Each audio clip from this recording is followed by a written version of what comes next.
Assalamualaikum warahmatullahi wabarakatuh. Waalaikumsalam warahmatullahi wabarakatuh. Ini terima kasih Bapak-Bapak dan Ibu-Ibu sekalian yang sudah hadir pada acara hari ini. Dan bagi Bapak-Bapak, Ibu-Ibu yang baru sempat ikut hari ini, materi kemarin sudah di-share di grup ya. Jadi bisa didengarkan dan bisa dibaca. Hari ini mungkin tidak lama kita, jadi saya akan coba menjelaskan lanjutan dari materi kemarin ya. Jadi ini modul kedua. Jadi kita membuat modul ini berdasarkan grup modul namanya. Jadi dari beberapa UK kita sederhanakan dan kita jadikan grup gabungan. Nah ini grup modul 2 ini namanya perencanaan strategis pengadaan. Dan perlu garis bawahi bahwa materi yang kita intro dari awal ini memang pengadaan strategik ya, pengadaan yang menuju pengadaan strategis yang sudah dikredokan oleh Pak Agus Prabowo menuju pengadaan yang simple, fast, trusted, dan sustainable. Nah ini summary dari cluster CPSP ini, seperti kemarin kita sudah jelaskan, dia ada 7 modul. Jadi kemarin kita sudah membahas tentang modul pertama, Developing Implementing Strategic Program ini sebagai modul pengantar. Nah hari ini kita modul kedua, ini Understanding Corporate Environment. Ini bahasa kitanya memahami siapa kita. Jadi di dalam konsep kita ini government, kita ini profit organization atau non-profit organization, kita harus mengerti siapa kita, paham dulu siapa kita. Nah, kedua, kita nanti belajar bagaimana kita mengenal apa yang kita beli. Di sini ada konsep supply positioning model, besok akan disampaikan oleh Pak Samidi. Ketiga, keempat, nanti kita memahamin pasar dari barang yang kita sudah identifikasi. Kita lihat pasarnya. Di sini ada analysis supply market namanya. Ini materi modul ITC-nya namanya analysis supply market atau market survey lah. Nah, setelah kita pahamin pasarnya, misalnya kita beli barang itu pasarnya itu pasar terjadi kompetisi. Jadi ada juga pasar yang monopoli. Jadi kita pelajarin karakter pasarnya. Kemudian kita belajar tentang pricing and shortlisting supplier. Jadi melihat motivasi atau kondisi dari supplier. Jadi kita pahamin siapa supplier kita. Nah setelah ini kita mengerti, ini sisi pengguna, sisi penyedia, baru kita berbicara desain kontrak. Di sini di modul 6 nanti kita developing supply strategi. Jadi kontrak ini adalah relasi ya. Ini yang dari kiri sampai ke kanan, yang kiri ini yang paling renggang, spot purchase istilahnya. Ini juga sudah diadopt di pengadaan kita, ada regular purchase, ada call of contract atau kontrak payung, ada fixed contract, partnership, joint ventures dan buat anak perusahaan. Nah, setelah kita pahamin desainnya, baru kita berbicara tentang metode atau cara beli, cara pengadaan. Di sini ada 2 pilihannya, make or buy. Make itu kita buat sendiri atau kita kenal dengan istilah swakelola. Buy itu melalui penyedia. Nah, melalui penyedia ini juga ada 2, non-tenders atau tenders. Jadi gitu ya.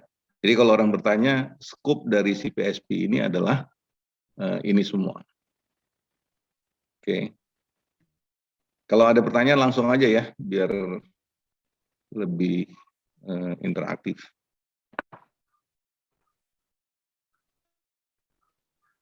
Nah, hari ini atau sore ini kita akan belajar tentang modul 2, mengenal siapa kita. Nah, di sini ada 3 UK yang kita gabung di dalam modul ini. Jadi saya sampaikan ini UK seluruhnya. Jadi kita di fungsi utama 1 ini, perencanaan strategis pengadaan. Sebenarnya di dalam originalnya namanya memahami lingkungan pengadaan, lingkungan organisasi. Nah, di sini ada 3 unit kompetensi. Yang pertama adalah mengenal lingkungan organisasi, kita kenal kita. Kedua, mengenal lingkungan pengadaan, ya. Ketiga, kita selaraskan antara kebijakan pengadaan dengan tujuan organisasi. Jadi ini harus selaras. Jadi kalau di sini kita bikin transformasi pengadaan, kita bikin efisiensi, tujuannya apa? Supaya organisasinya juga efisien. gitu ya. Jadi ada keselarasan. Nah ini ada 3 UK yang kita pakai. Oke. Nah yang pertama ini seluruh materi. Jadi materi hari ini adalah materi yang kedua. Kita sebut dengan perencanaan strategis pengadaan. Tujuannya mampu memahami dan mengenal organisasi yang kita amati, memahami lingkungan organisasi, mampu memahami lingkungan pengadaan, dan mampu menselaraskan. Sederhana itu.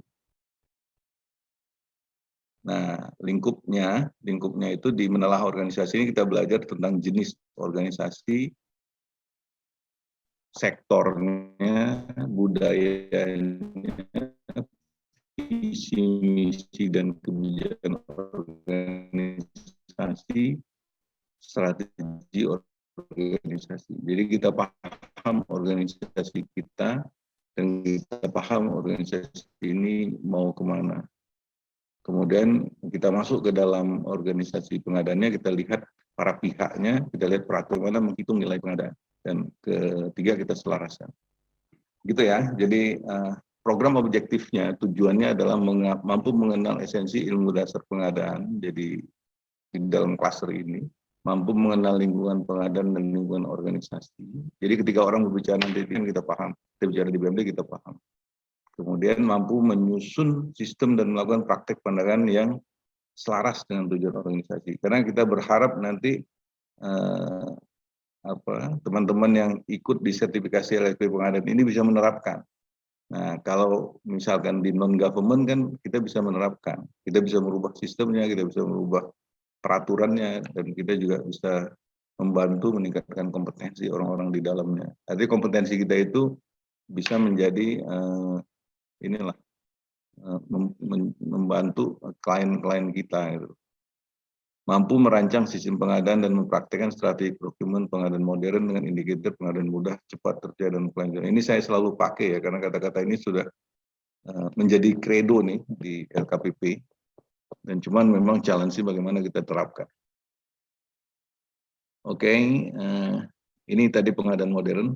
Jadi simple, fast, trusted, and sustainable. Nggak ada di sini ribet, capek, segala macam, nggak banyak paper. Pokoknya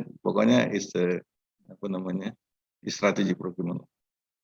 Nah ini indikatorsnya implementasi dari strategi procurement, fully digital, procure to pay, pengadaan selaras dengan tujuan organisasi, kemudian menghasilkan best value for money, menerapkan prinsip sustainable procurement, compliance, dan GCG. Nah kalau kita sudah menerapkan digital procurement, procure to pay, itu interaksi kita dengan vendor itu sudah minimal. Paling kita akan berinteraksi ketika dia mengirim barangnya. Jadi yang dikhawatirkan GCG ini akan banyak sekali terjadi fraud dan lain-lain karena interaksinya yang selama ini terlalu sering dan banyak yang tidak perlu, gitu ya. Nah indikatornya kemarin sudah saya jelaskan. Jadi indikator strategi procurement itu, ini dia, bisa dibaca lagi. Yang saya selalu indikasikan itu ini. Paketnya kalau di transactional procurement itu banyak. Jadi kalau kita melihat di satu organisasi masih banyak paket, berarti ini belum menerapkan strategi procurement. Di sini paketnya sedikit, kontraknya maksudnya sedikit. Itu sudah dibikin kontrak payung, tetapi ordernya banyak, nggak ada masalah. Jadi yang banyak itu adalah ordernya, atau PO-nya, atau DO-nya, atau SPK-nya, nggak masalah. Ini sebenarnya sudah diterapkan dengan konsep katalognya IDKPP. Jadi ini bukan hal yang aneh lagi. Tinggal kita menerapkan di organisasi kita yang bisa melakukan perubahan. Ya, terutama di BUMN, BLU, BUMD yang sebenarnya pemerintah pun sekarang sudah boleh ya membuat lokal katalog. Kemudian proses panjang dan lama, ini proses pendek dan cepat. Nah ini yang baru, proses proses manual sebagai elektronik, ini prosesnya integrated, full digital, dan procure to pay. Ini insya Allah nih tadi Pak saya perlu cerita di Harkit, mudah-mudahan bulan ini bisa improve ya Bu Ka juga ya. Nih teman-teman di banyak tempat nih selalu menunggu cerita bagaimana progres Harkit nih procure to pay. Bisa jadi the first procure to pay nanti B2B. Kemudian evaluasi harga umumnya purchase price, harga, nanti ke depan strategic procurement itu price evaluation-nya selalu cost ownership. Kalau dia sustainable pakai life cycle costing. Nanti kita bicara kalau perlu apa itu maksud dengan life cycle costing. Jadi saya kembalikan ini, saya ingatkan kembali what is strategic procurement indicator. Indicator strategic procurement itu paketnya sedikit, konsolidasi, atau kalau jasa dia shared service, joint contract. Dan ini sudah banyak diterapkan di luar biasanya shared service ini. Sebenarnya konsep Gojek, konsep segala macam itu shared service konsep itu. Jadi kita nggak perlu beli mobil, tapi kita bisa share kontrak jangka panjang, strategic relation, bayar cepat, program to pay, dan pelaksanaan by digital procurement. Nah ini dengan kondisi pandemi ini sebenarnya saatnya yang paling tepat kalau kita bisa melakukan ini. Nah ini linkage-nya dengan ITC ya, karena saya mencoba mengkemas ini bagi bapak-bapak, ibu-ibu yang ingin mendapatkan sertifikat internasional. Nanti seluruh yang mengikuti SCPSP dan lulus, itu nanti kita kasih bahan internasionalnya, silakan kalau mau ikut ujian internasional. Ya, cuman bayarnya per modul. Jadi modulnya kalau nggak salah $120 per modul ini. Dan bahasa Inggris semua. Kita bisa fasilitasi ini. Tapi kalau enggak cukup dengan ijazah, dengan sertifikat BNSP pun itu sebenarnya sudah diakui internasional. Dan di BNSP pun kita sudah sahkan gelar itu, Certified Procurement Specialist itu bisa dipakai. Dan mudah-mudahan nanti pelan-pelan kita sosialisasikan. Kemudian yang kuning ini managing kontrak, dan di sini logistic and payment. Nah ini nanti menjadi klaster baru, klaster CCMS namanya, mulai dari modul 7 sampai modul 12-nya ITC. Ada pertanyaan sebelum terlalu jauh?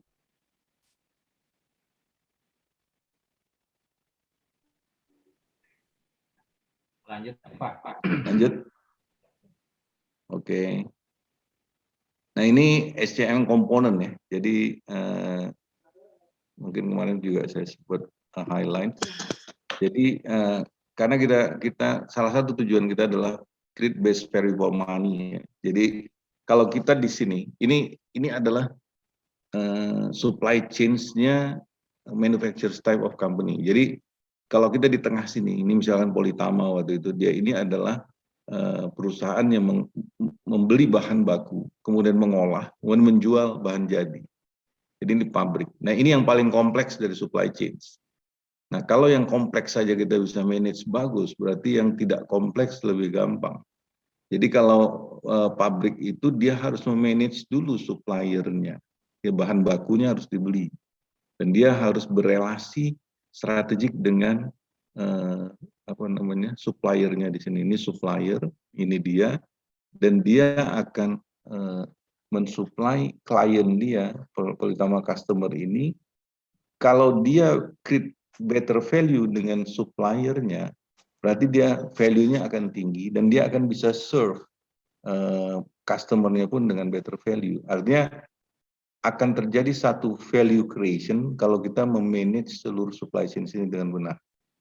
Misalkan di sini supply-nya tidak pernah telat, di sini mesinnya jalan terus, kemudian delivery dan di sini juga diterima dengan on time. Jadi ini satu kesatuan yang long term relation-nya. Nah kalau kita melihat begini, konsep kerjanya seperti ini, nggak mungkin kita melakukan pengadaan itu transaksional. Nangkep ya maksudnya ya. Jadi nggak mungkin Toyota itu setiap beli AC harus tender, nggak mungkin. Itu harus dilakukan long term strategic relation namanya. Nah ini juga yang kita harapkan mulai model-model ini dikembangkan di Indonesia. Rumah sakit, PDAM, nanti berkontrak jangka panjang aja dengan vendor. Dan kita bisa mendapatkan vendor-vendor yang strategik untuk perusahaan kita. Ini flow-nya, kemudian sistem IT is a must, tapi sekarang udah tidak perlu lagi kita membangun sistem yang sophisticated, sudah banyak yang bisa kita pakai, khusus untuk tujuan kita. Kemudian HRD-nya yang penting kompeten, orang-orang yang di setiap chain ini adalah orang-orang yang memiliki kompetensi minimal paham bahwa mereka itu dalam satu supply chain. Kemudian financial management dan HRD services. Jadi ini adalah aktivitas-aktivitas yang diperlukan untuk value creation, ini ceritanya intinya. Supply chain management biasa juga disebut dengan procurement atau sourcing plus logistik. Source, make, deliver. Jadi make ini karena dia itu pabrikan, produksi, deliver itu delivery, distribusi. Itu ya, jadi sebagai sedikit introduction tentang supply chain. Nah, understanding corporate environment. Pertama kita menelaah lingkungan organisasi. Kita lihat apa itu organisasi kita. Di situ ada jenis dan sektor, budaya organisasi, arah organisasi, kebijakan, strategi. Mungkin ini kita sering lihat atau kita baca di website perusahaan kita, tapi apa kita paham? Nah, ini juga harus kita pahami. Pertama kita menelaah lingkungan organisasi. Nah, jenis dan sektor. Jadi di dunia ini organisasi itu dibagi menjadi 3 jenis atau 3 tipe. Satu pemerintah yang merah ini, kedua profit organisasi yang biru ini, ketiga non-profit organization, itu jenisnya. Nah, kalau kita di organisasi profit, itu ada lagi sektornya. Ya, ini ada primer sektor. Primer sektor ini sektor industri atau perusahaan yang mengambil bahan baku, menjual bahan baku. Misalkan perusahaan tambang batubara, dia gali batubara, dia bersihkan, dia jual. Ya, ini namanya primer sektor. Kalau sekunder, dia mengambil bahan baku kayak tadi, dia ambil batubara, diolah menjadi fuel atau menjadi apa, itu manufacturers namanya. Perusahaan minyak, dia ambil minyak, diolah jadi BBM, keluarnya BBM. Nah, itu sekunder sektor. Kemudian tersier ini jasa, dibeli barang dan jasa, keluarnya jasa. Kenapa kita harus paham ini? Karena masing-masing ini punya supply chain sendiri. Rumah sakit itu tersier, dia beli barang dan jasa untuk menghasilkan jasa. Nah, dia berbeda dengan misalkan pabrik keramik, nah, itu dia ada bahan baku, ada proses, ada jual. Jadi kita harus paham siapa kita. Bisa dibaca ya, jenis dan sektor. Ini satu. Ini penjelasannya di dalam teksnya mungkin panjang, tapi summary-nya hanya ini. Nah, kemudian di profit organisasi, ini ada ukurannya, ada size. Size namanya, yang umumnya kita kenal dengan ada yang UMKM, ya, yang kecil, ada swasta nasional, ada multinasional. Nah, kalau kita paham ini, kita mengerti nanti bahwa kondisi pengguna itu seperti itu. Gimana? Ada pertanyaan?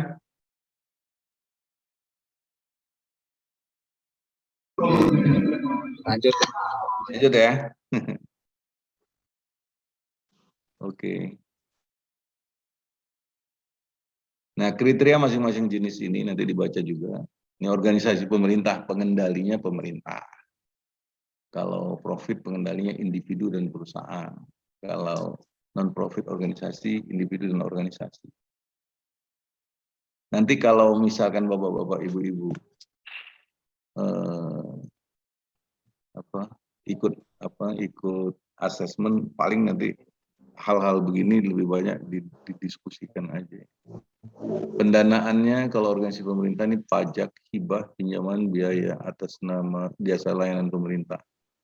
Kalau di sini pemegang saham dan laba ditahan. Kalau di sini donasi dan bantuan dari anggota atau jasa lainnya. Ini non-profit, seperti asosiasi kita ini non-profit. Tujuan utamanya layanan publik yang efisien dan efektif. Profit organization optimization keuntungan. Jadi ini ada jelas ya deskripsinya. Kenapa kita harus pahamin ini? Karena ketika kita membuat aturan pengadaan, kita harus nanti selaraskan dengan tujuan ini. Saya pernah melihat ada satu perusahaan yang dia itu bergerak di industri yang high presisi. Presisinya itu yang mengendalikan pesawat itu loh. Jadi itu tujuan perusahaan itu adalah bagaimana memberi kenyamanan dan safety kepada semua pesawat yang lewat. Nah, artinya apa? Dia harus memiliki the best teknologi untuk air navigation hari ini yang dia pakai. Nah, itu jelas tujuan organisasinya. Nah, ketika dia bikin peraturan pengadaan yang mengatakan bahwa pilihlah penyedia yang memberikan harga terbaik dan berkualitas. Nah, ini against ya. Jadi carinya cara yang murah, tapi tuntutan organisasinya adalah barang atau peralatan yang high tech, tetapi aturan pengadaannya nggak selaras. Itu yang maksud saya. Jadi kita harus paham dulu nih visi, misi, dan tujuan perusahaannya, baru kita bikin aturan pengadaan. Begitu yang dilakukan Toyota dan lain-lain. Sektor perekonomian primer, tadi saya jelaskan, primer itu adalah sektor material dasar, pengeboran, pertambangan, perikanan, perkebunan, pertanian. Tanian itu dia nanam beras, nanam kedelai, jual kedelai, nanam padi, jual padi. Sektor sekunder ini yang konversi ya, yang sudah memproses bahan baku menjadi bahan jadi. Tersier, sektor jasa, perbankan, jasa logistik, kesehatan, dan lain-lain. Nah, ini sangat perlu kita pahamin sebelum kita melakukan perubahan pengadaan ataupun improvement di perusahaan tersebut. Sektor primer tadi, pengadaannya buat apa? Nah, ini pertanyaan kan. Pengadaan di berbagai sektor. Di sektor primer ini apa? Di awal proyek membeli perangkat dan permesinan dengan skala besar. Jadi kalau pertambangan itu ya beli traktor dan lain-lain. Kemudian membeli perangkat spesifik, jasa pemeliharaan dan bahan MRU. Nah, kemudian seterusnya pengadaannya itu adalah memaintain alatnya. Makanya perlu material repeat order spare part. Ketiga, melakukan ahli pengadaan yang spesialis. Jadi yang mengerti benar tentang alat-alat itu. Jadi kegunaan pengadaan di sektor primer ini adalah untuk mendukung kegiatan operasinya. Gitu ya. Nah, kalau di sektor sekunder, pertama kita bangun pabriknya dan pengadaan untuk infrastruktur. Yang pertama itu project base, kita bikin pabrik dan lain-lain. Itu pengadaannya di situ involve-nya. Setelah terjadi pabriknya, baru kita membeli bahan baku. Nah, di sini kan nggak ada bahan baku, di sini ada bahan baku. Ya, dan komponen perawatan pabrik. Nah, ahli pengadaannya fokus pengadaan untuk menjaga pasokan bahan baku. Ya, ini penting sekali. Kalau bahan bakunya nanti terputus, berarti kegiatannya juga terputus. Makanya dia harus siapkan orang yang bisa memimpin itu. Kalau sektor tersier, peran pengadaan diusahakan jasa perdagangan trading sangat penting.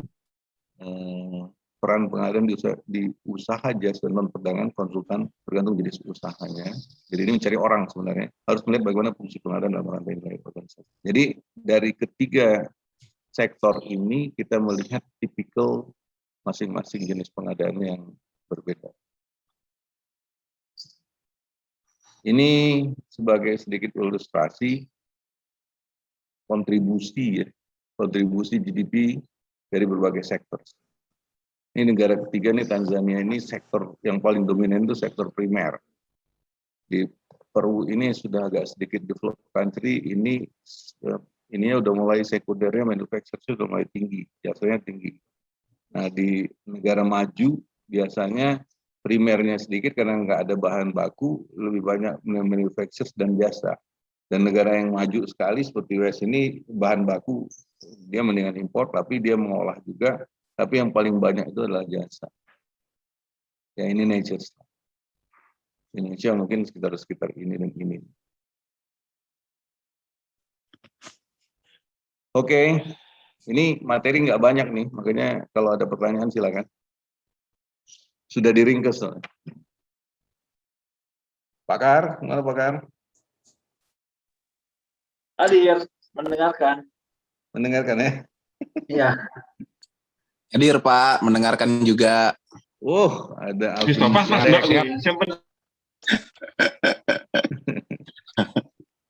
Jadi ini kita memahamin siapa kita ya Pak Alvin ya.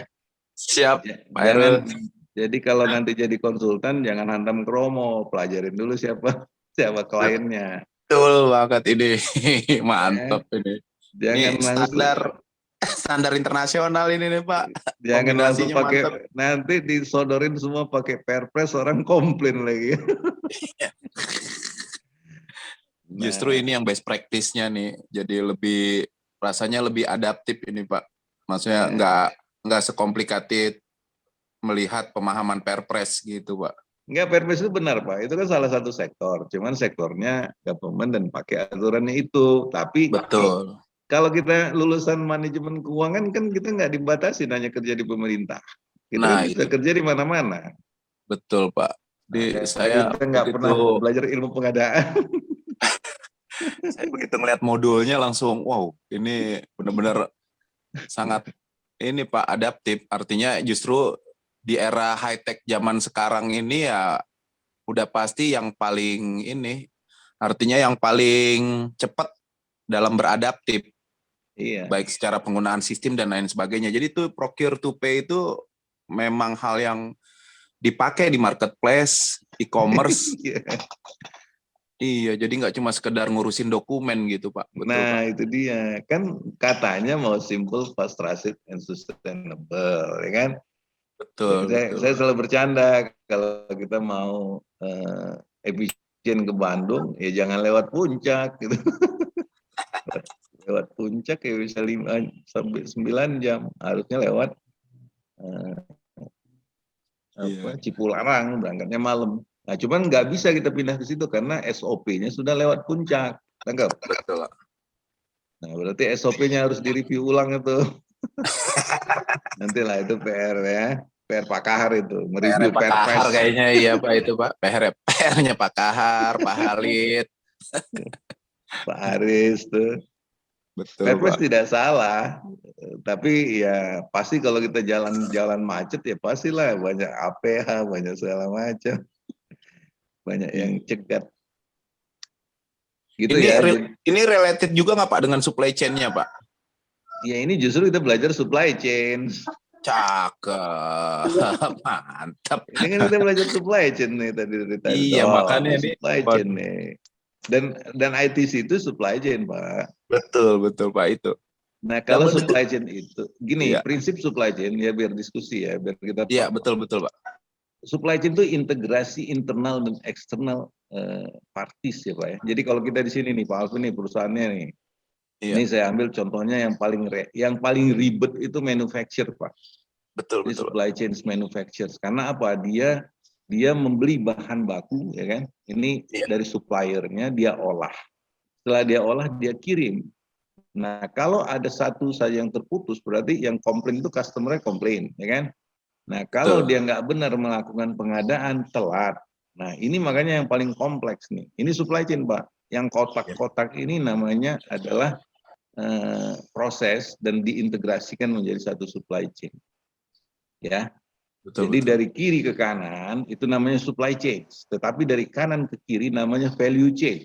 Value chain. Oke. Dengar ya. Jadi kalau kita melihat value yang di-create oleh supplier dan Politama di Politama customer ini, kita lihat value-value yang bisa di-create oleh suppliernya dan suppliernya ini.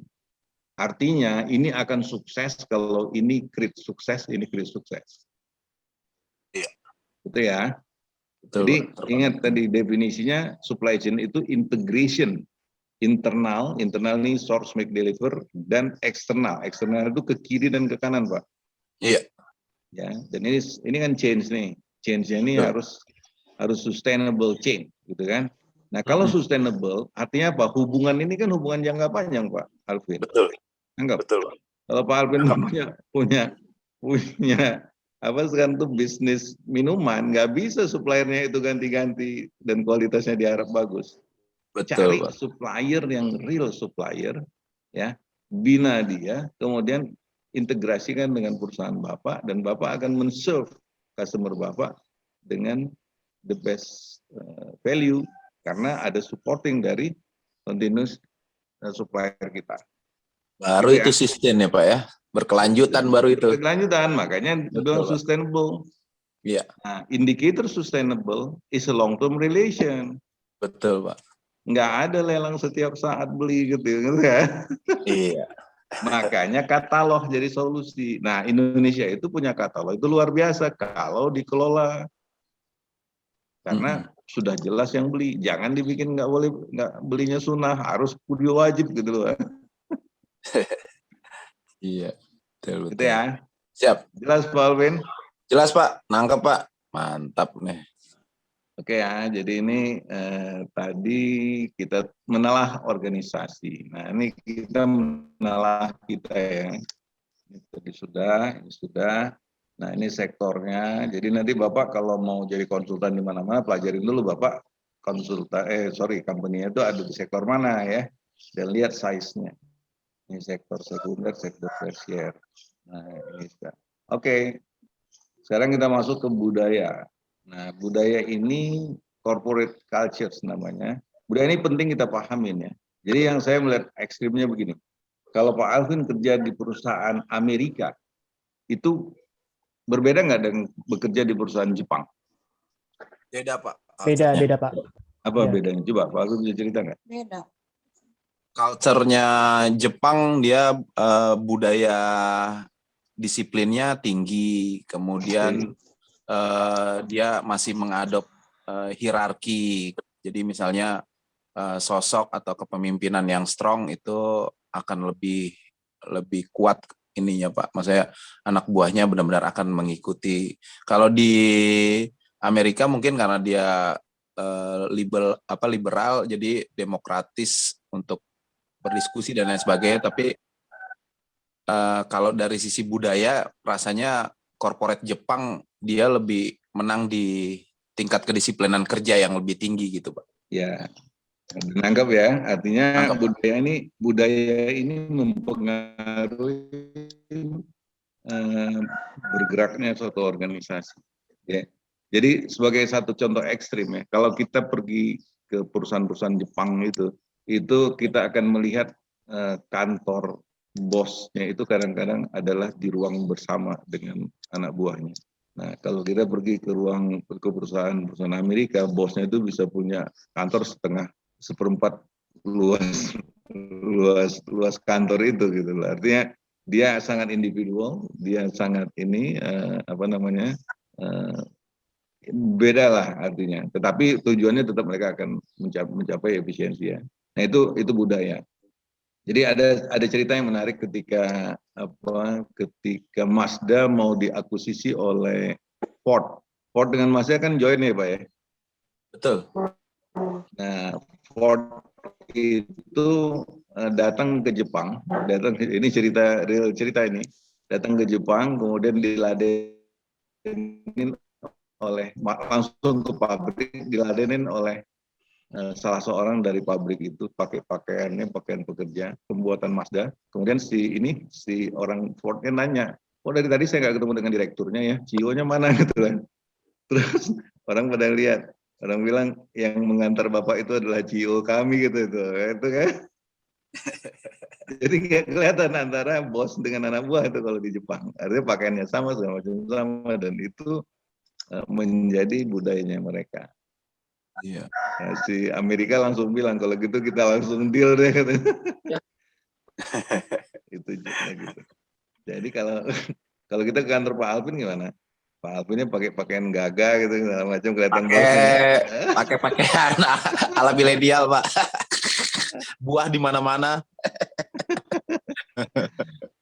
Oke ya, jadi budaya organisasi meliputi pembentukan sistem nilai, value, dan penciptaan nilai bersama yang menjadi bagian dalam etos kerja. Budaya organisasi melibatkan seluruh jajaran, mulai dari manajemen puncak sampai pelaksana paling bawah. Benar tadi, yang ekstrim itu orang membandingkan ini budaya perusahaan Amerika dengan perusahaan Jepang. Satu teamworknya kelihatan, satu itu individualnya kuat, timnya pun sebenarnya kuat. Iya. Tapi tampilannya agak beda ya Pak Alvin. Jadi ya. Budaya organisasi memberikan interpretasi yang dapat digunakan oleh karyawan untuk pedoman bagaimana mereka diharapkan untuk berperilaku di masa sekarang yang akan datang. Budaya organisasi menciptakan kepatuhan terhadap nilai organisasi atau falsafah manajemen hingga karyawan merasa bekerja sesuatu yang mereka yakini. Karena kita melihat bahwa kalau kita bicara tentang transformasi, kita bicara tentang modernisasi pengadaan, nanti ujungnya adalah bagaimana implementasi, Pak. Dan implementasi itu hasilnya adalah orang-orang di dalam organisasi kita. Nah, kalau budayanya sudah terbiasa dengan budaya efisien, budaya rapi, budaya nggak mengulur-ngulur waktu, itu lebih mudah gitu Pak Alvin. Betul, Pak. Gitu ya. Budaya organisasi dapat mempengaruhi pada tujuan dan kebijakan organisasi, strategi organisasi, struktur organisasi, sistem pengendalian, jalur komunikasi internal dan eksternal. Ada yang formal, yang tidak, yang tergantung budaya. Sistem imbal jasanya, jam kerja, seragam kerja, hubungan sosial antar karyawan. Ini budaya. Corporate cultures. Nah, ini ada beberapa perusahaan itu selalu mendeklar corporate culture kami adalah gitu kan, bekerja keras untuk mencapai bintang. We serve the better, awareness computer, putting your stay ahead. Nah, ini kredo-kredo yang ditampilkan di suatu korporasi. Faktor yang mempengaruhi budaya dari sebuah organisasi. Nah, ini budaya bangsa dari nomor 1 ya. Jadi kalau kita kerja di organisasi yang tadi American style dengan Japanese style, ya jelas kelihatan beda. Pendiri organisasi atau seseorang yang punya pengaruh di organisasi. Nah, kalau organisasi yang kecil biasanya pimpinan ini mempengaruhi. Apakah pimpinan ini orangnya otoriter, apakah pimpinan ini orangnya sangat care, itu mempengaruhi. Sejarah organisasi, ukuran dan usia organisasi, karakteristik pekerjaan di organisasi, distribusi kekuasaan di organisasi. Ini hal-hal yang mempengaruhi budaya ya sebuah organisasi. Nah, kita harus paham lah ini. Kalau kita, apalagi kita mengimplementasikan nanti transformation procurement, ya kita harus paham budaya di sana. Budaya sebuah bangsa pentingnya hubungan personal, waktu yang diperlukan untuk membuat kesepakatan, arti pentingnya waktu, metode komunikasi secara langsung atau tidak langsung, sikap dalam mengelola risiko. Ada yang risk taker banget, ada yang risk avoidance banget. Ini juga tergantung dari lingkungan. Sikap dalam menyampaikan kritik atau pernyataan tidak setuju. Pentingnya bersikap konservatif dan inovatif, sikap yang cenderung berorientasi jangka pendek dan jangka panjang. Jadi ini hal-hal yang mendrive satu budaya. Saya pernah bekerja di satu perusahaan Amerika, budaya itu luar biasa ya. Ketika jam kerja, kita betul-betul kerja. Saya selalu bilang itu jam di lapangan itu jam 7 sampai jam 4 kita bekerja. Kalau bos itu harus pukul meja, dia pukul meja. Tapi setelah jam 4 dia itu udah jadi teman lagi Pak Alvin. Jadi tidak ada mencampurkan antara urusan kerja dengan urusan personal. Nah itu juga budaya itu. Kalau kita kan enggak, kalau berantem kita di dalam kerja, malam kita nggak ngomong kan? Laper, Pak. Kenapa? Baper ya. Iya, betul, Pak. Nah ini budaya. Dan itu luar biasa itu. Artinya kita bisa memisahkan antara pekerjaan dan hubungan personal. Nah, kita dengan teman, dengan itu ya teman. Nggak mungkin kita di dalam kerja salah, kemudian temennya juga jadi salah. Itu enggak. Ada noise ya? Enggak, Pak. Aman. Dikit. Ada noise ya? Sejauh ini aman, Pak. Masuk nggak noise-nya, Pak? Enggak, Pak. Aman, ya? Pak. Nggak ada, Pak. Izin sebentar ya. Saya tutup pintunya nih, ada suara soalnya. Suara hujan nih, Pak.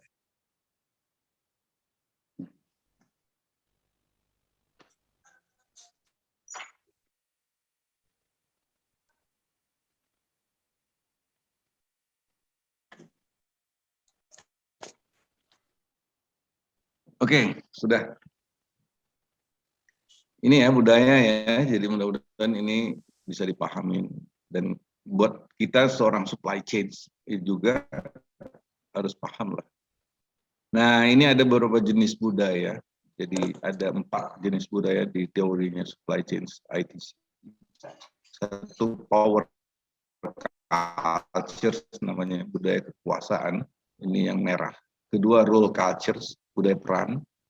Ketiga task cultures, budaya tugas. Dan independence culture, mandiri. Nah, kita lihat apa itu.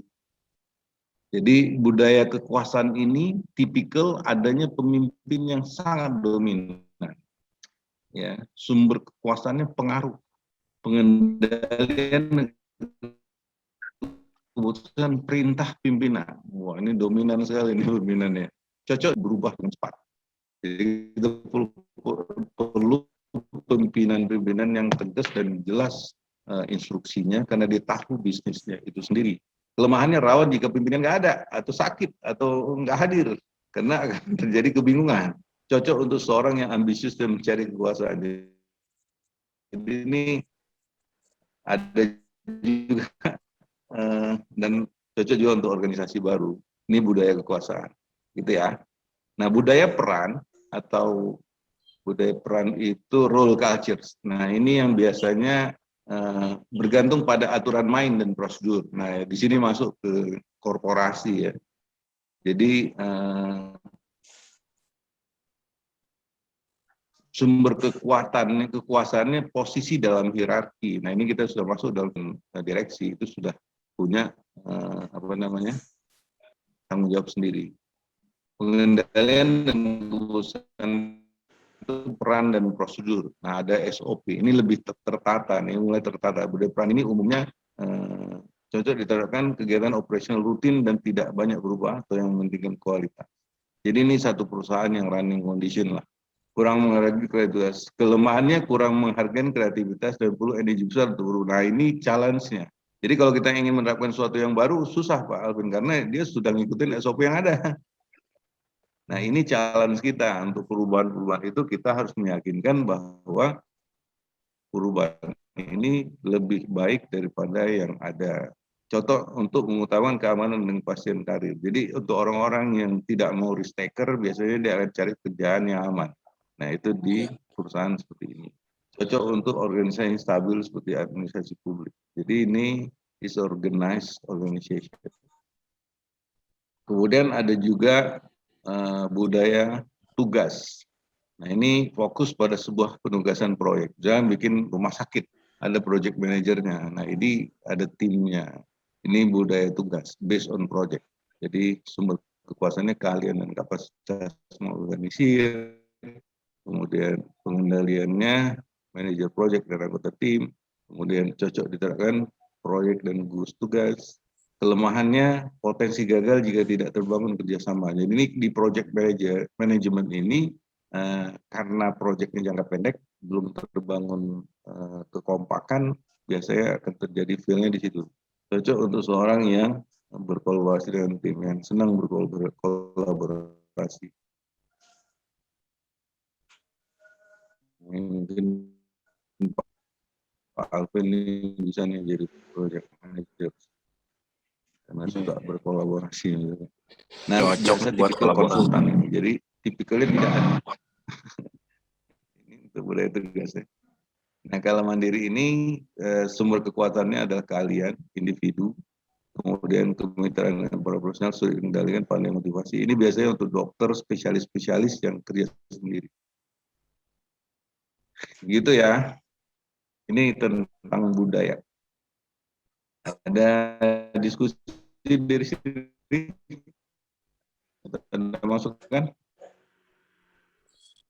Berarti kalau ditanya Pak, kaitannya budaya organisasi dengan procurement, masuknya di mana tuh Pak?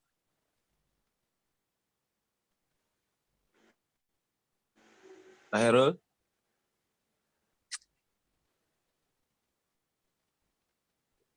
Halo Pak? Nah, itu makanya. Kalau di situ mereka mau berubah, orang yang ingin melakukan perubahan cepat, Bapak melakukan perubahan cepat, Pak. Tapi kalau orang, halo, dengar? Ya, kalau budaya, dengar, Pak. jadi yang tujuan kita di materi kita ini kan ujung, dengar ya? Ya, dengar Pak. Nah, kita ingin menerapkan perubahan, Pak. Nah, untuk melakukan perubahan itu bukan bukan kita nggak punya caranya, kita nggak bisa bikin SOP-nya, tetapi mereka mau berubah nggak? Iya. Nah, kalau di organisasi-organisasi yang sudah sangat merasa dia itu udah paling hebat, akan susah, Pak. Betul, Pak. Nah, itu yang kita harus pahamin, budaya mereka di sana itu mau menerima perubahan nggak, atau mereka Iya. sudah menutup diri untuk melakukan. Itu dia, Ya betul, nggak, Pak. Pak Alvin? Betul, Pak. Kan saya Berat. bilang perubahan itu bukan bisa atau tidak bisa, siap atau mau atau tidak mau. Nah, itu harus kita Iya. pahamin. Kalau di Yang dalamnya budayanya sudah menikmatin, ya susah. Gitu. Iya, betul, Pak. Gitu ya. Betul. Nah, budaya organisasi perlu diperhatikan pada saat apa? Pada saat membuat strategi baru. Nah, inisiatif strategis, prosedur yang kebijakan baru. Bapak mau bikin aturan segala macam, kalau dibilang lu bikin aja, gue jalan-jalan aja. Enggak jalan kan? Iya. Menjalin kemitraan jangka panjang dengan penyedia. Organisasi beroperasi di luar negeri, rekrutmen staff. Nah, ini yang paling penting. Mau nggak kita kerjasama dengan penyedia? Nah, itu kan. Pilih penyedia yang terbaik, udah long term kontrak. Bisa tidur deh. Oh, nggak bisa, karena apa? Karena gua maunya itu. Nah, itu susah kan? Gitu ya.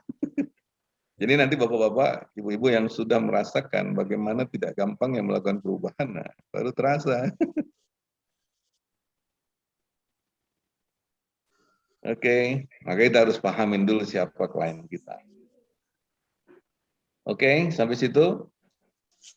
Ini kita belajarnya manajemen nih sebenarnya, tapi ya harus kita pahami kalau belajar supply chain management, salah satunya memahami pasar, memahami kita, arah organisasi. Ya, ada tanggapan? Pak Alvin nih biasanya jagoan nih. Cocok ini, Pak, cakep. Jadi kita belajar dulu ini dari segala macam aspek elemen untuk masuk ke pengadaannya. Iya, karena saya lihat nih penting juga nih, ini kan saling keterkaitan nih, supply chain-nya juga, budayanya juga. Jadi kalau udah paham kan tinggal semakin mantap ilmunya, Pak. Nggak sekedar ilmu ini aja, sekedar aturan. Betul, Pak. Iya, insya Allah ya. Oke, ini arah organisasi. Nah, ini ada, kalau ini sering dengar ya, sering baca kali ya, ada visi. Ada yang tahu nggak itu apa visi? Bisa jawab nggak? Dikasih jam IAPI deh, kalau bisa jawab apa itu visi. Jangan baca ya. Iya. Visi itu bagaimana kita melihat tujuan ke depan. Dan kemudian nanti ketika visi sudah ditetapkan atau goal sudah setting, maka turunannya adalah misi. Karena misi itulah bentuk dari implementasi yang nantinya akan dijalankan gitu, Pak. Oke. Terus apa lagi setelah turunan misi itu apa? Setelah visi? Misi? Ada visi, tadi visi ya. Apa tadi visi? Tujuan. Ya, goal yang akan ditetapkan atau akan diraih gitu. Iya, iya, sudah hampir benar ya. Pak Ahmad, nanti kita janji itu harus dikasih hadiah. Mana Pak Ahmad? Lumayan, jam api belum ada itu, Pak. Ya, keren jamnya. Sudah lihat belum? Belum, Pak. Cakep kayak itu. Nanti saya lihat ya. Nah, ini tadi udah hampir benar ya. Jadi visi itu adalah pandangan jangka panjang. Kita mau kemana? Mana arahnya? Where we are going to go, gitu ya? Kemana lo mau pergi? Nah, itu visi. Nah, misi itu adalah pernyataan tentang apa yang harus dikerjakan untuk mencapai visi. Gitu ya, Pak. Jadi saya ingin menjadi satu world class hospital in Indonesia. Jadi dia jadi world class, kan harapan kita menjadi world class hospital. Nah, itu arahannya. Nah, kemudian dibuatlah program kerja. Apa yang harus dilakukan untuk itu? Nah, misalkan apa? Kita harus membangun namanya teknologi alat yang terbaik yang ada di kelasnya. Kedua, ketika kita kan meng-hire orang-orang yang kompeten di bidangnya. Kemudian ketiga, kita akan mengembangkan cara-cara melakukan pengobatan yang terbaik di dunia. Jadi itu misinya, Pak. Jadi apa yang dilakukan. Jadi visi itu kemana kita akan pergi. Nah, tujuan ini adalah target spesifik yang terukur di dalam jangka waktu. Ada tujuan jangka pendek, jangka panjang, dan jangka. Strategi adalah cara kita melakukan pekerjaan untuk mencapai tujuan. Kalau tujuan tercapai, misi akan tercapai. Nanti Pak ya, visi pun akan tercapai. Nah, strategi ini nanti masuk di sini salah satunya procurement strategi. Untuk mencapai efisiensi, kita harus membenahi pengadaan. Nah, gitu Pak Alvin. Salah satu strateginya adalah kita harus melakukan procure to pay. Ya. Apa? Sistem, nah, gitu kan? Iya. Kalau nggak akan tercapai gitu kan? Menjadi tidak semua. Jadi kebijakan ini melatar belakangi seluruh. Jelas ya, pahamin ini ya, visi itu arah, misi itu yang dikerjakan, tujuan itu adalah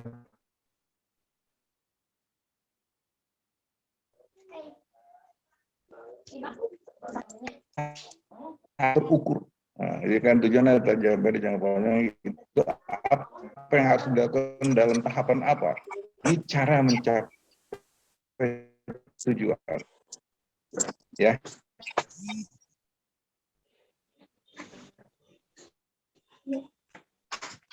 Kebijakan itu dasar melakukan.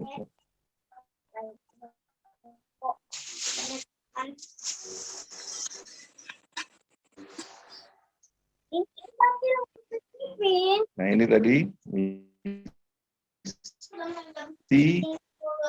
adalah serangan kata yang menunjukkan impian dia atau organisasi atau perusahaan. Visi juga visi pengadaan ini.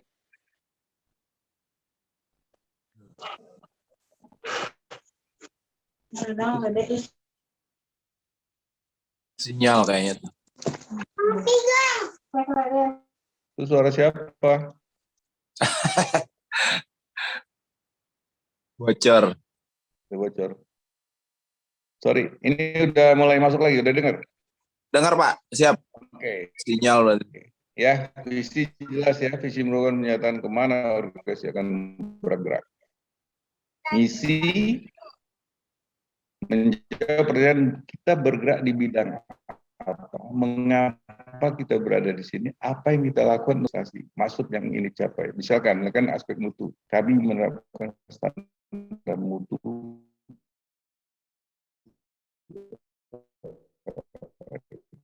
itu jelas tulisnya. Fokus pada pelanggan, kami memberikan ramah lingkungan. Ini statement misi, nilai-nilai.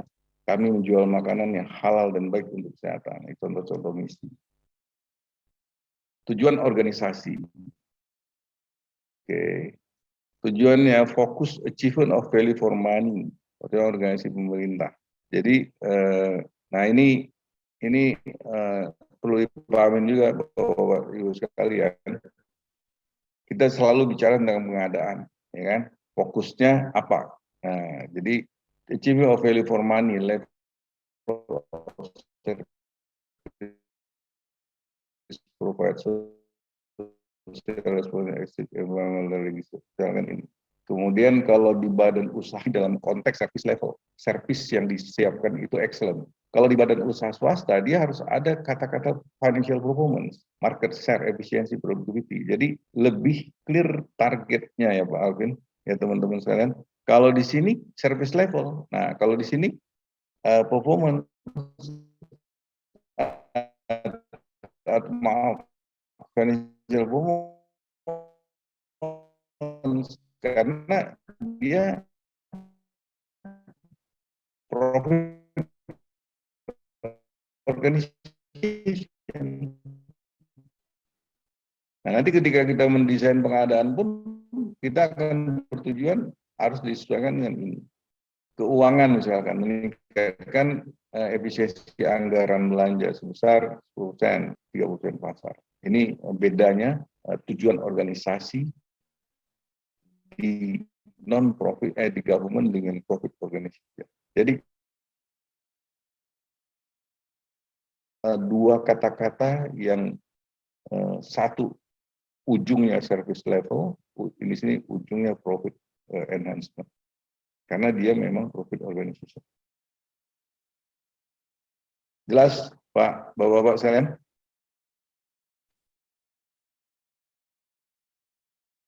Halo? Ya, jelas Pak. Ini Lanjut, Pak. penyakitnya kalau online ini begini ya.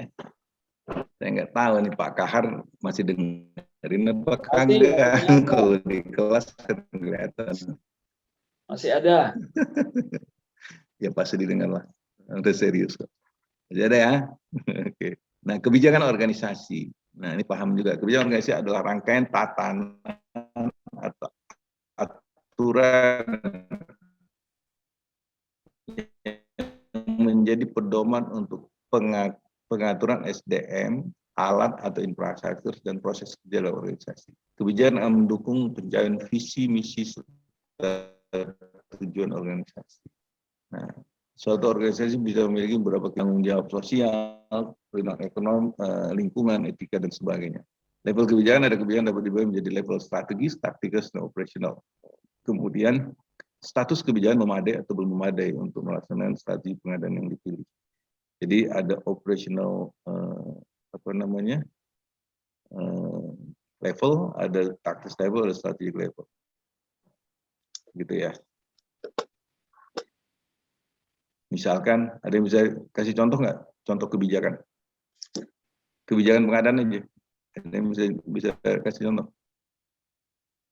Kebijakan umum. Pak Kahar tuh yang ahli itu. Apa ya kebijakan umum pengadaan?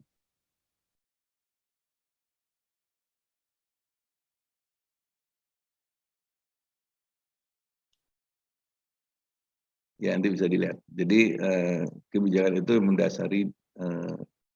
Jadi kalau kita tadi udah menyinggung tentang sustainable itu berkelanjutan, itu salah satu kebijakan yang diambil. Jadi kita akan membuat pengadaan di mana dampaknya buat pengguna itu selain dampak ekonomi, bisa juga dampak sosial dan juga ada dampak lingkungan. Nah, itu kebijakan. Jadi kita akan memilih penyedia yang memberikan tridampak ini, yang memberikan dampak paling tinggi ke ketiganya akan menjadi pilihan kita. Misalkan kita akan seperti inilah, seperti harapan kita sekarang mengadakan pengadaan bahan makanan langsung dari kelompok tani atau dari petani, dari perusahaan yang mengelola petani. Itu dampaknya luar biasa. Selain memberikan dampak ekonomi buat petani, juga memberikan dampak. Apalagi kalau sekarang itu petaninya itu diarahkan bertani organik, ada dampak lingkungannya. Gitu ya Pak Alvin. Betul Pak. Buah juga sekarang mulai ditanamin buah organik kayaknya tuh Pak. Nah itu sustainable procurement itu. Pak. Gitu ya. Organik memang biayanya agak lebih mahal Pak daripada di. Oh belum tentu. Kalau kita ketemu caranya malah organik itu lebih murah. Oh betul. Karena nenek-nenek kita nggak pernah kenal pupuk dulu. Nanti belajar sama Pak Ahmad itu. Ah iya itu betul itu Pak. Jadi organik itu justru ekologis dia bisa dengan naturally mengenerate pupuk sendiri. Iya, makanya bingung juga pada peternakan ayam itu butuh tumbuh aja bisa sampai di atas 8 bulan untuk mencapai 3 kilo, 4 kilo misalnya gitu. Sedangkan kalau sekarang tinggal disuntik apa segala macam, nah itu yang nggak benar. 3 minggu, 4 minggu udah bisa dijual tuh Pak. Itu nggak benar, itu GMO iya, tuh, jangan itu tidak ekologis, tidak toib itu. Iya betul Pak. Oke ya, ini kebijakan organisasi. 2,5 bulan bisa Pak, 1 kilo tuh. Wah, iya kan. Oh, Nanti Bimo belajar bisa. tuh sama Pak Ahmad tuh, ya. Nah, iya Pak Ahmad ini betul. orang pengadaan tapi latar belakangnya petani. Oke. Yap. Kalau sudah kebijakan kita bicara strategi organisasi ya. Nah, ini materi memang lebih banyak ke manajemen ya. Cuman nggak apa-apa lah kita tahu. Strategi adalah cara atau jalan terbaik untuk mencapai sasaran atau tujuan organisasi. Jadi strategi ini cara. Misalnya tadi saya bilang, kita ingin ke Bandung, tapi kita lewat puncak hari Sabtu. Benar nggak itu strateginya? Padahal kita bilang kita ingin cepat. Coba ada yang bisa kasih komen? Tujuan kita mencapai best value for money.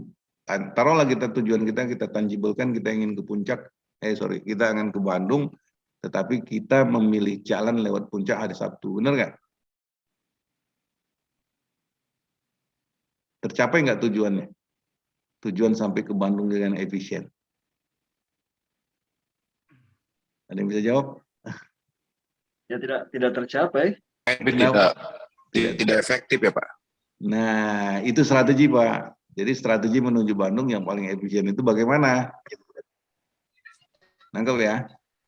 Nangkep Pak. Nah, itulah strategi procurement Pak. Bapak mencapai tujuan Yang pengadaan. masalah kan kalau sudah di buku panduannya tertulis harus lewat puncak. Nah, Pak Kahar paham itu. Emangnya Quran nggak boleh dirubah Pak? Kalau lewat jalan lain bisa kena denda. Nah, itu permasalahan kita hari ini. Kita sudah membuat buku cara ke puncak, cara ke Bandung itu harus lewat puncak, Pak Alvin. Betul, Tapi Pak. kita mau, tapi di puncak, di jalur puncak kita berbicara tentang efisiensi, nyambung nggak? Ya nggak nyambung dan nggak efisien. Nah itu caranya gimana? Ada yang punya ide nggak? Bagaimana kita bisa sampai ke sana? Berarti yang anggaran yang digunakan selain lewat puncak itu kalau diperiksa itu bisa menjadi total loss itu pengembalian semua. Iya, karena kita masih pakai aturannya lewat puncak. Nah, sekarang kalau saya bikin aturannya bisa lewat jalur Padalarang, aman nggak? Padahal itu jalur bebas hambatan. Benar nggak? Betul, Nah, Pak. itu Makanya kan kenapa aturan. Gojek sama maksudnya marketplace-nya pemerintah dengan hadirnya e-katalog itu kan lebih dulu, Pak, ketimbang kehadiran Gojek, Tokopedia, terus Bukalapak. E-katalog hadir lebih dulu dibanding mereka. Tetapi kenapa mereka kemudian bisa menguasai sampai seluruh pasar nasional? Artinya ya kita bisa lihat ya mungkin karena mereka lebih praktis dan lebih komplain gitu Pak. Ini Pak Alvin nanya apa ngetes? Saya nanya sih Pak. Dia udah tahu jawabnya itu. Iya Pak, saya nggak habis pikir aja di situ Pak. Maksudnya di mana ruang ininya ya mungkin karena B2G kali ya Pak ya. Jadi gini Pak, saya pernah dikomentarin oleh Pak Bernard. Pak Bernard itu direktur IPM. IPM itu Pak Kar tahu tuh. Pak Kar udah pernah ketemu Pak Bernard kan? Di Shanghai kan? Nah, ketemu Bernard Gracia. Bernard Gracia, Iya. timnya Peter Krazik. Iya, kan ketemu juga waktu acara di Jakarta. Oh iya, dan dia waktu itu kan bicara tuh. Jadi dia bilang begini sama saya, Khairul katanya. Kan saya kalau di luar negeri kan presentasinya e-katalog Indonesia Pak. Jadi kata mereka gini Pak Alvin, your catalog kalau di manage well is going to be one of the biggest catalog in the world. Ngerti nggak? Udah pasti besar Pak. Karena apa Pak Alvin? Pengadaan Iya. pemerintah itu aja tahun ini hampir 1.200 triliun ya. Itu setengah bisa masuk katalog. Pengadaan BUMN itu hampir 2.100 triliun Pak. Itu setengahnya bisa masuk katalog. Pengadaan migas itu 500 triliun Pak. Itu setengahnya bisa katalog. Nah kalau 3.600 triliun setengahnya udah 1.000 berapa tuh Pak? 800 triliun. Siapa yang punya penghasilan segitu setahun Pak? Betul Pak. Ya itu mungkin saya melihat karena mungkin lebih concernnya di B2G kali ya Pak ya. Jadi gini ya, Pak Alvin, kalau Pak Alvin iya. pelajarin ya, makanya baca tulisan saya itu O2O service itu. Pertama sekali katalog Alibabanya pemerintah Cina itu dibuat yang beli itu pemerintahnya, ngerti nggak? Betul Pak. pemerintahnya habis itu mewajibkan semua BUMN-nya beli. Kemudian rakyatnya karena murah jadi beli. Jadi dampaknya karena volume itu besar sehingga dia bisa jual ke B2C pun jadi rendah. Nah sekarang mereka mengextend itu belanjanya ke seluruh dunia. Semakin murah lah barang karena sudah dibeli. Enggak? Betul, Pak. Nah kita jangan tanggung-tanggung bikin keputusan. Makanya kemarin Adi Armando bisa sempat ngomong, coba wajibkan, pasti selesai kan? Iya. Ya mungkin ada batu besar Pak yang menghambat aliran air kali Pak. Bukan. Ini conceptual design Pak. Kalau kita sudah Iya. punya kebutuhan rumah sakit itu terdefinisi 1 tahun clear, itu kita bisa bikin pabrik apa saja Pak Alvin. Iya Pak, itu batu besarnya itu berupa aturan Pak yang mungkin belum itu yang saya bilang. Iya, Emangnya jadi mungkin kalau batu besarnya itu bisa dipecahkan sehingga derasnya aluran air kan bisa mengalir gitu Pak. Udah paham sekarang kan? Paham Pak, paham Pak. Emangnya Quran. Nah sekarang permasalahannya paham nggak kita bareng-bareng gitu loh Pak. Iya, bentar lagi akan menghebohkan dunia Pak valuasinya Goto Pak. Gojek dan Tokopedia. Itu iya, kalau mau itu nanti dibikin BLU ya. Itu kata lo LKPP dibikin B2B, B2G plus B2C selesai itu Gojek. Waduh, itu valuasinya bisa nggak kebayang Pak. Alibaba lewat kali Pak. Lewat, makanya dia bilang kan, si Garcia bilang, kalau if your catalog is managed well, you can beat itu Alibaba. Betul. Itu strategi Pak Alvin ya. Iya Pak. Nih, makanya paham dulu nih strategi direction bagaimana cara komunikasinya. Ternyata saya akan diikuti dengan kondisi pengadaan barang biasanya berupa dari jenis barang. Oke. Nah ini detailnya apa nih? Identifikasi strategi organisasi, tujuan organisasi. Nah, jenis organisasi ada 3 tadi kan, pemerintah, perusahaan. Lihat Pak, strategi organisasi. Kalau pemerintah ini kan tujuannya, kemarin Uni Dewi pun bertanya, itu meningkatkan pelayanan. Pak Alvin lihat ya, apa yang harus dilakukan, cara untuk mencapai pelayanan meningkat. 1, meningkatkan kualitas dan service level pelayanan. Kemudian mempercepat proses pengurusan pelayanan, ya kan? Memungut biaya sekecil mungkin atau menggratiskan. Nah ini orang akan happy. Artinya tujuan pemerintah akan tercapai. Oke. Nah yang namanya perusahaan ini meningkatkan laba. Nah itu ada 2 yang dikerjakan. 1 meningkatkan meningkatkan sales ini yang besar biru ini. Bagaimana cara meningkatkan sales? Menentukan produk layanan yang dapat meningkatkan laba. Pilih barang-barang yang bisa meningkatkan laba yang paling cepat. Kedua, menetapkan target dan besarnya pangsa pasar. Nah, misalnya pangsa pasar itu umur anak-anak, dewasa tua. Putuskan produk kita mau masuk ke segmen mana. Ketiga, menetapkan standar produk jasa baru yang ditawarkan. Nah, ini quality yang akan kita tawarkan. Keempat, bagaimana masuk dan berproses pasar. Jadi kalau dari pasar yang 1 daerah, naikkan lagi. Nah ini strategi meningkatkan penjualan namanya. Nah yang kedua, melakukan penghematan biaya. Nah inilah supply chain improvement tadi Pak Alvin. Jadi laba itu hanya bisa naik kalau salesnya dinaikkan atau cost-nya di-reduce atau diefisiensikan. Di mana peran pengadaan? Peran pengadaan ada di sini. Kemudian kalau nirlaba memberikan manfaat dan keuntungan bagi anggota, memberikan pesan dan tujuan atau donor sponsor. Ini organisasi nirlaba. Ini strategi. Ada pertanyaan?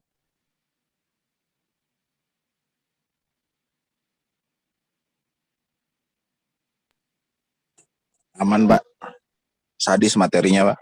Gimana ya? Aman. Jelas ya? Jelas. Ini belajar S2 manajemen ini Pak. Iya Pak, ini S1 ini Pak, supply chain juga kayaknya. Oke.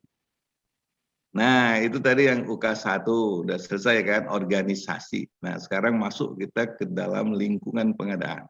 Oke. menelaah lingkungan pengadaan. Pertama, kebijakan pengadaan, sistem pengadaan, tujuan pengadaan, para pihak pengadaan, dampak dan nilai pengadaan organisasi pengadaan. Kita yang sering dengar ini Pak Alvin, tapi paham nggak? Ini harus paham juga nih. Ya, Iya. pelan-pelan paham kebijakan pengadaan. Saya yang kurang paham Perpres doang. Jangan gitu dong. Itu harus paham banget itu. Kebijakan umum antara lain kebijakan tentang penggunaan produksi dalam negeri. Ini ada turunan di atas, ada di atasnya harus kita ikutin. Kebijakan tentang pemberdayaan UMKM, kebijakan tentang pemaketan. Ini kita ambil dari contoh Perpres lah, gitu ya. Kebijakan tentang etika, ini tadi GCG, Good Corporate Governance. Ya, ini biasanya ini ditulis gede-gede, tapi prakteknya walau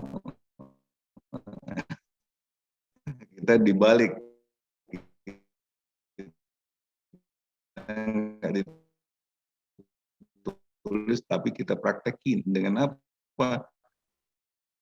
Dengan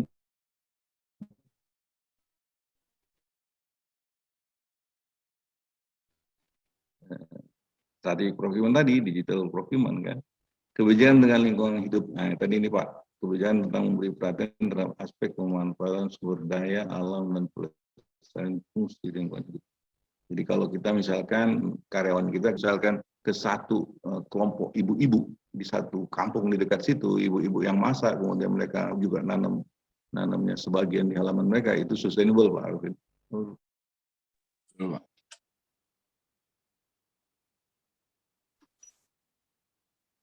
Maaf, putus lagi ya? Iya, materinya Pak. Ya, ini suara udah jelas lagi ya? Jelas Pak. Iya, oke. Sorry, tadi putus.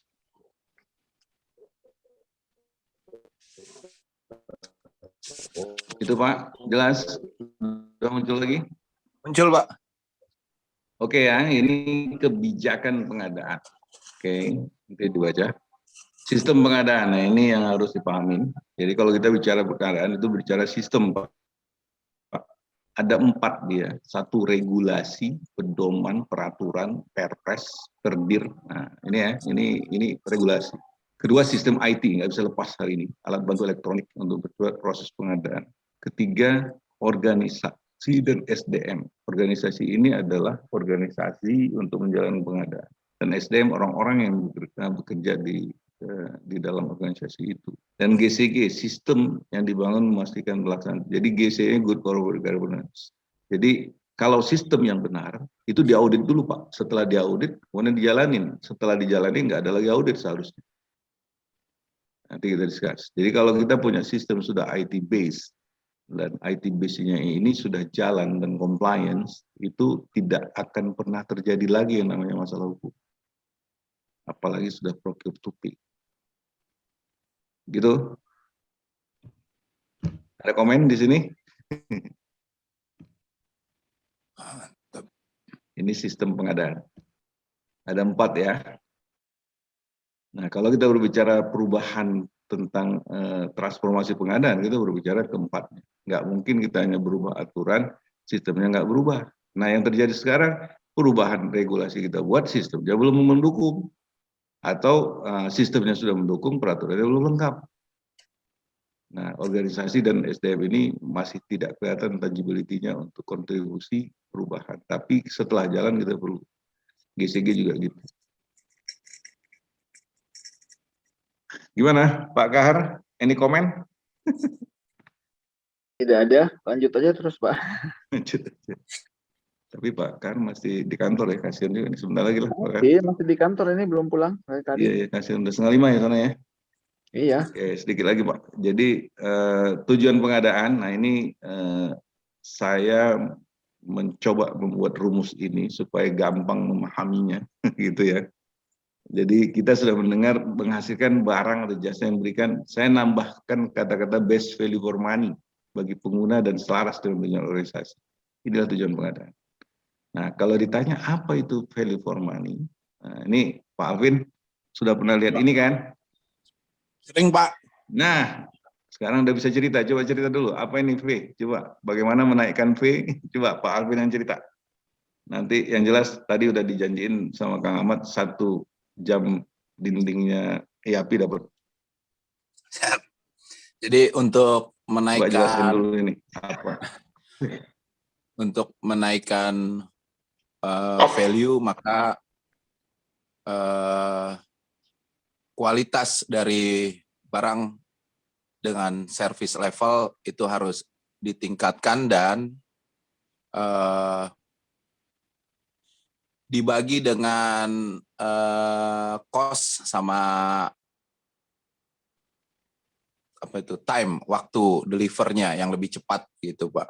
Ya, bagus. Jadi kita nggak usah lagi menghafal kata-kata yang lain, pakai kata-kata sendiri ya. Ya, ini value ya. Value ini akan naik kalau yang pembilangnya naik, yang atas nih panas, atau penyebutnya turun. Nah, idealnya semuanya kualitinya lebih baik, service level ini service level penyedia, kinerja penyedia. Ini yang selalu dibilang dengan tepat quality, tepat lokasi, tepat waktu, itu service level dia terhadap kita.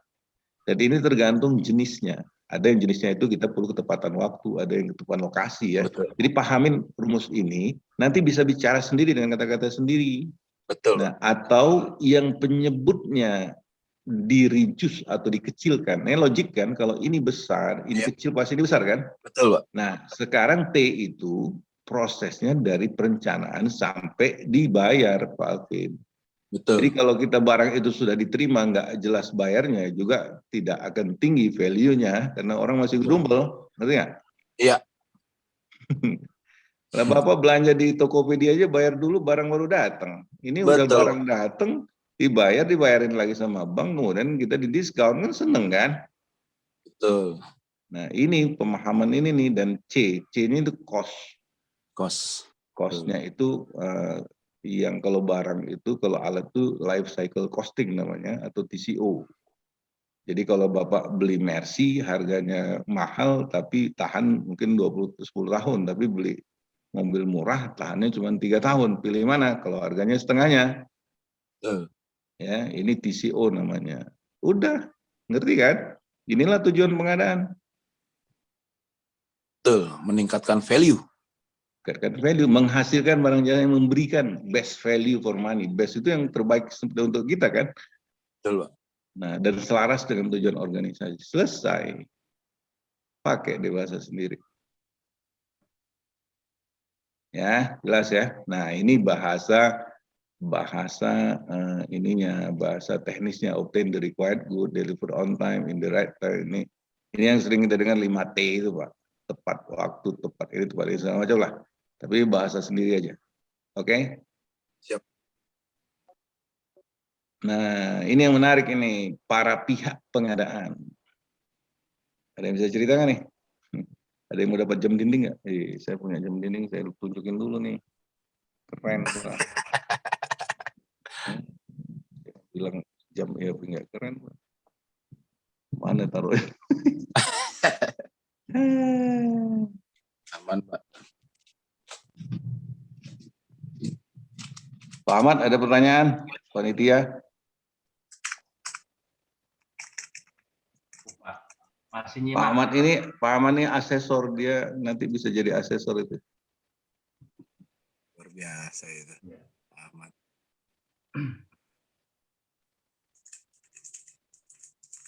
Oke.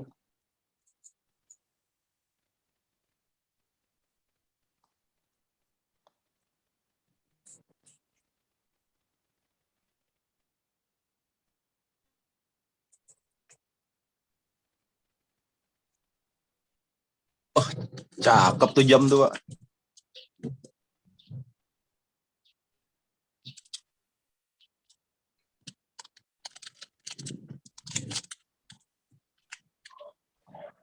Lihat, Kelihatan Pak. ya. Jadi jam ini yang buat IAPI dan LSP Pengadaan Indonesia, di sini kredonya menuju pengadaan Indonesia yang mudah, cepat, terpercaya, berkelanjutan. Oke? Nah, kenapa dikasih jam? Supaya nggak kelamaan. Jadi ada waktunya, jangan nunggunya sampai kiamat nanti. Ini udah akhir zaman, rapinnya jangan nunggu ini dulu gitu loh. Jadi gitu. Cakep ya. Nanti Pak Alvin dapat satu nih, oke? Yang jam fisiknya ada juga sih, cuman ya kira-kira gitulah. Ya, Pak. Jadi kalau dulu orang kan ngasih tas Pak Alvin. Nah, saya bilang kalau ngasih tas sekarang orang nggak jalan-jalan, mendingan kasih jam, orang ngelihat jam terus bangun tidur. Gitu ya. Penuh filosofi berarti, Pak. Iya dong. Kan belajarnya strategik, Pak. Betul, Pak. Kadang ada hal yang menjadi unik, Pak, dalam hal pengadaan. Betul. Ini sedikit cerita pengalaman saya waktu sekitar 2008-an, 2009 awal, itu pada saat untuk pengadaan sapi potong pada program LM3 Kementerian Pertanian, waktu itu saya di Pangandaran, otomatis pada saat kita menentukan ataupun survei harga itu yang terdekat, itu kan dari lokasi penempatan program itu logis harus seperti itu. Namun demikian pada saat prakteknya kita kan akan mencari harga yang lebih kompetitif lagi, gitu kan? Karena pada saat kita mengajukan proposal itu kan harus ada angka awal, gitu kan? RAB-nya seperti apa? Nah, kebetulan LM3 itu pesantren yang merupakan cabang dari Magetan dari Jawa Timur. Nah, informasinya memang saat ini untuk sapi potong itu, walau bagaimanapun daerah Jawa Tengah, Jawa Timur terutama, itu harganya lebih murah ketimbang di Jawa Barat. Nah, pesantren yang dari Magetan ini, itu ada salah satu ustadznya itu adalah peternak sama. Dan saya baru tahu bahwa kalau mencari sapi merahan, itu datangnya ke Pelausan. Gitu. Itu belum diapa-apain aja, datang ke Jawa Barat selisihnya tuh 1 juta, Pak. 1,5 juta. Sapi turun dari mobil masih pusing, mabuk mungkin di jalannya, itu selisihnya sudah 1,5 juta, Pak. Gitu. Sementara yang kita belanja waktu itu sekitar 40-an lah, gitu. 40-an. Nah, pada saat itu otomatis kan ada penghematan. Alih-alih kita dapat apresiasi pada saat kita laporan ada monet dari Dirjen Peternakan malah kena semprot. Kenapa nggak dihabiskan? Ya memang waktu itu harganya kan memang harga survei waktu di Cilacap waktu itu dan di Purwokerto. Gitu. Ternyata mereka juga yang Cilacap dan Purwokerto belanjanya sama ke tempat yang waktu kita belanja untuk pengadaan. Gitu. Ini mungkin yang dikatakan kalau proyek berbasis anggaran ya seperti itu, harus habis gitu kan. Gitu. Sementara kalau berbasis kinerja kan itu sudah cukup, ukuran lebih besar gitu. Karena kita baru terakhir tahu bahwa gudangnya sapi itu di sana gitu. Jadi bingung sendiri pada saat itu gitu. Ini uang sudah kita berikan ke petani juga untuk penambahan kebun rumput gitu kan, bisa ada efisiensi. Nah, alhamdulillah juga dapat hadiah semprotan dari orang Dirjen Monep gitu. Nah, itu memang fenomena yang ada gitu. Walau alam sekarang seperti apa gitu. Ya. Ada yang paham itu tadi maksudnya? Jadi maksudnya gimana Pak? Udah ada HPS terus ternyata harganya lebih murah? Iya. Pada saat HPS itu kan kita survei dulu kan ke pasar hewan yang ada di sekitar itu yang terdekat. Itu sudah ada angka gitu. Misalkan angkanya berapa? 20 juta gitu. Angkanya itu harga itu sekitar 15 jutaan. Nah, ternyata ukuran sapi yang sama gitu di daerah Pelausan sana di sebelum Telaga Sarangan itu, buat Telaga Sarangan itu harganya sekitar 14 juta, 13 juta setengah gitu. Oke. Nah, itu dikonfirmasi dari ustadz yang ngajar di sana. Kebetulan ada rolling kan. Baru kalau mau sapi ukuran segitu Pak, datang aja ke sana Jawa Timur. Emang belanjanya berapa? 40 ekor. Kalau 40 ekor lebih hemat gitu kan. Kalau dapat selisih 1 juta saja udah dapat 40 juta gitu. Nah, Tetapi tidak dilakukan karena sudah dibudgetkan. Ya, dilakukan. Artinya belanja kita tidak di tempat pada saat kita survei di Purwokerto gitu. Kita belanja langsung ke Jawa Timur gitu. Ke tempat yang lebih murah. Ya. Gitu. Oh, artinya ini seperti kita bikin HPS, ternyata dalam eksekusinya, jadi di dalam negara taunya itu dibeli 15 juta, tapi waktu Iya. eksekusi kita belanjanya di tempat yang lebih murah, gitu. Iya, iya. Betul, Pak. Oh, Nah, itu kita tahu tempat itu setelah proposal itu di ACC gitu kan. Dan kemudian kita laporkan juga bahwa ini ada sisa dari anggaran dari pembelanjaan sapi gitu. Nah, pada saat itu ya tetap harus dihabiskan, sementara kapasitas kandang udah nggak muat lagi. Nggak muat lagi. itu gimana tuh Pak Unik Kahar memang. tuh, gimana yang itu jadi gimana tuh? Jadi pas survei harganya tinggi, pas beli lebih murah, tapi harus dihabisin. Tuh gimana tuh Pak Kahar?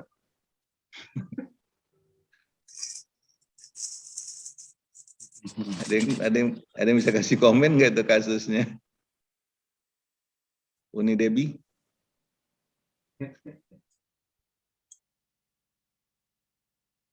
Anggaran Lagi online. Oh, lagi online. Oke. Ya memang daripada ngerubah bentuk kontrak lebih baik dihabiskan, memang begitu Pak. Maunya ya lebih simpel. Iya. Karena nanti kalau nggak dihabiskan indikatornya lebih ribet dan akan muncul temuan. Jadi ada baiknya ya habiskanlah. Ya, itu Tapi karena kita belinya case by case gitu ya. Ya, iya Pak. itu mungkin Kalau di perusahaan swasta kan kayak gitu berarti kan penghematan dan itu dapat apresiasi. Tapi kan tidak bisa di pemerintah kan gitu. iya. Jadi dana yang udah di-approve harus dihabiskan. Jadi anggaran Ya. berbasis kinerja bukan itu, kinerja berbasis anggaran. Oke. Iya gitu Pak rasanya. Oke. Gimana? Ini sedikit lagi kita terusin. Ya lanjut Pak. Oke. Sebentar.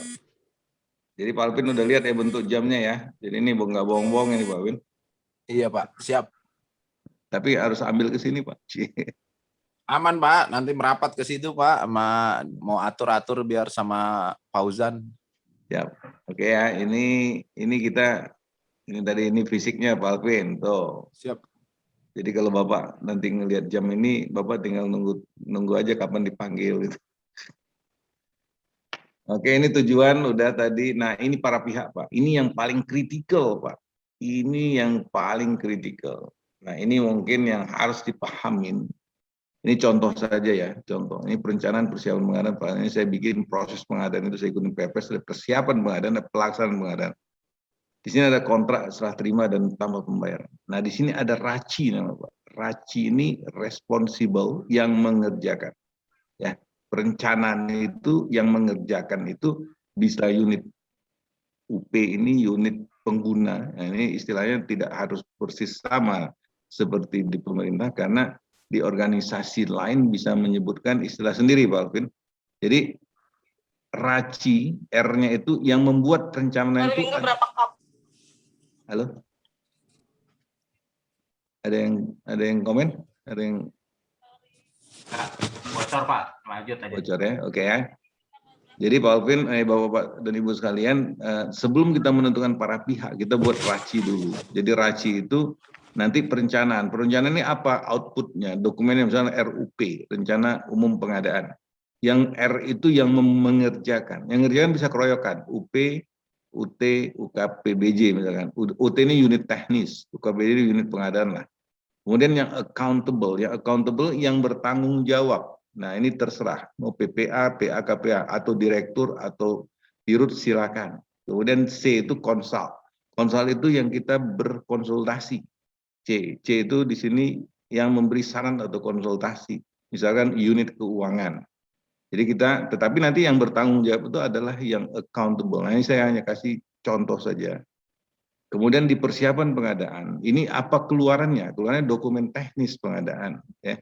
Nah, ini siapa yang membuatnya? Nah, nanti kita tentukan siapa. Siapa yang accountable? Accountable itu yang bertanggung jawab. Nah, ini yang seharusnya kita buat sebelum menentukan para pihak di dalam sistem pengadaan. Nah, yang mungkin, saya nggak tahu persis ya, PPK. PPK itu banyak dimasalahkan karena dia ada di sini, ada di sini, ada di sini, ada mungkin ada di sini. Nah, ini harus di-clear-kan, gitu. Nangkep ya? Nanti PR-nya coba bikin peta PPK. PPK itu di perencanaan ikut nggak? Ikut nggak, Pakar? Ikutnya jadi apa? Jadi kalau orang merencanakan, dia di persiapan nggak ikutan. Tapi nanti di pelaksanaan boleh ikut. Ketika dia kontrak mungkin tidak ikut, tapi di pembayaran dia mungkin nggak ikut. Jadi dia tidak boleh ada orang yang merencanakan, melakukan pelaksanaan, kemudian dia berkontrak, dan dia juga ikut di pembayaran. Jadi itu nggak ada cross-checking namanya. Gitu ya.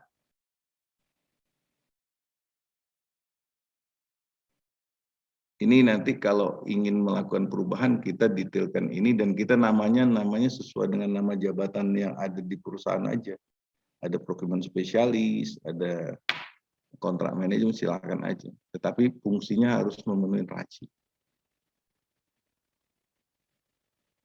Nah, ini contohnya di pemerintah ini. Ini saya coba memetakan saja. Misalnya di perencanaan itu ada PA atau KPA.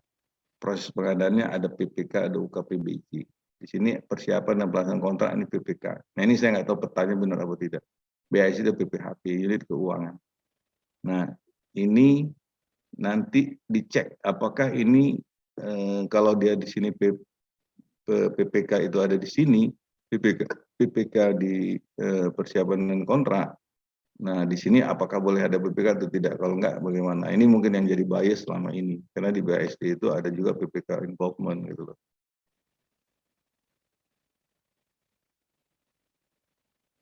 Oke. Ada pertanyaan?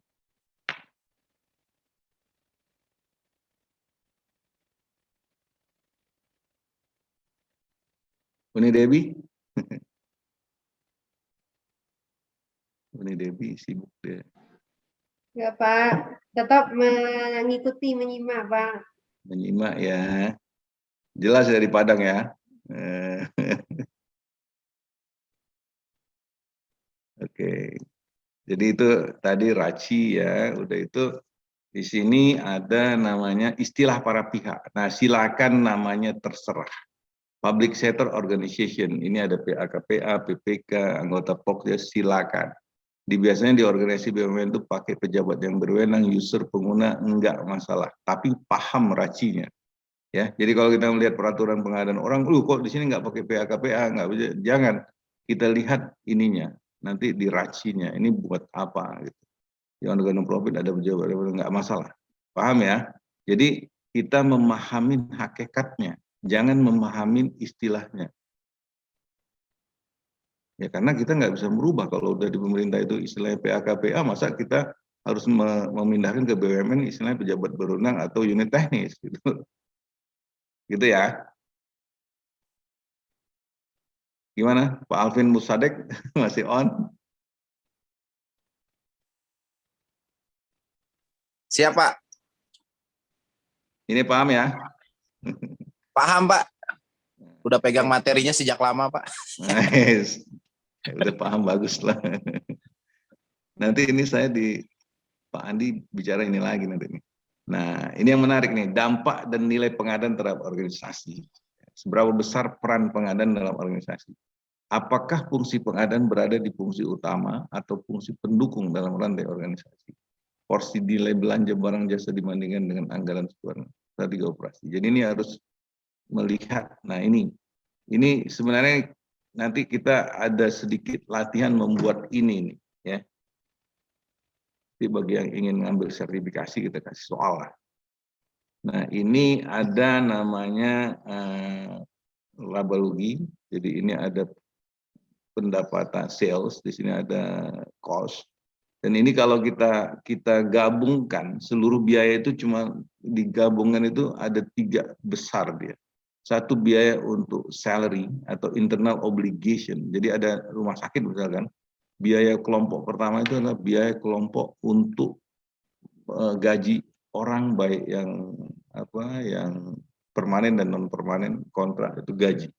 Yang kedua, ada external obligation. External obligation itu apa? Kewajiban perusahaan terhadap external obligation, misalnya kepada bank, pajak, itu bisa digabung jadi satu kelompok sendiri yang biru ini. Dan terakhir biaya procurement. Nah, ya kita lihat ini saya nggak tahu nih organisasinya apa. Ini kelihatan salary-nya cuma 5%. Nah, kemudian financial cost dan lain-lain cuma 9%. Procurement dan ini perlu kita buat peta ini sehingga kita tahu bahwa kalau kita di sini lihat ya, ini untungnya berapa nih? Lihat nih, untungnya cuma 7%. Nah, kalau yang 86% ini kita sudah menaikkan laba sampai 100% lebih. Kalau kita bisa melakukan penghematan di pengadaan. Cost reduction akan bergantung dari bagaimana kita memperbaiki pengelolaan pengadaan. Gimana? Udah sepaham nih?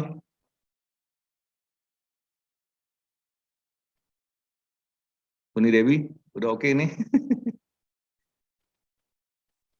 Jadi nanti kita menganalisa laporan keuangan sederhana ya. Nanti kita buat seperti gini bagi yang ingin melakukan sertifikasi. Nanti kita kasih tugas. Nah, ini tadi yang jelas ya. Jadi kalau di sini ada pendapatan, ini company saya lupa nih, edgy-nya kecil di Dusa. Nah, keuntungannya kecil sekali. Jadi kalau ini dia bisa melakukan penghematan, ini saving 10% aja dia sudah naik 200%. Saving 15% udah naik 300%. Luar biasa. Nah, inilah kontribusi dari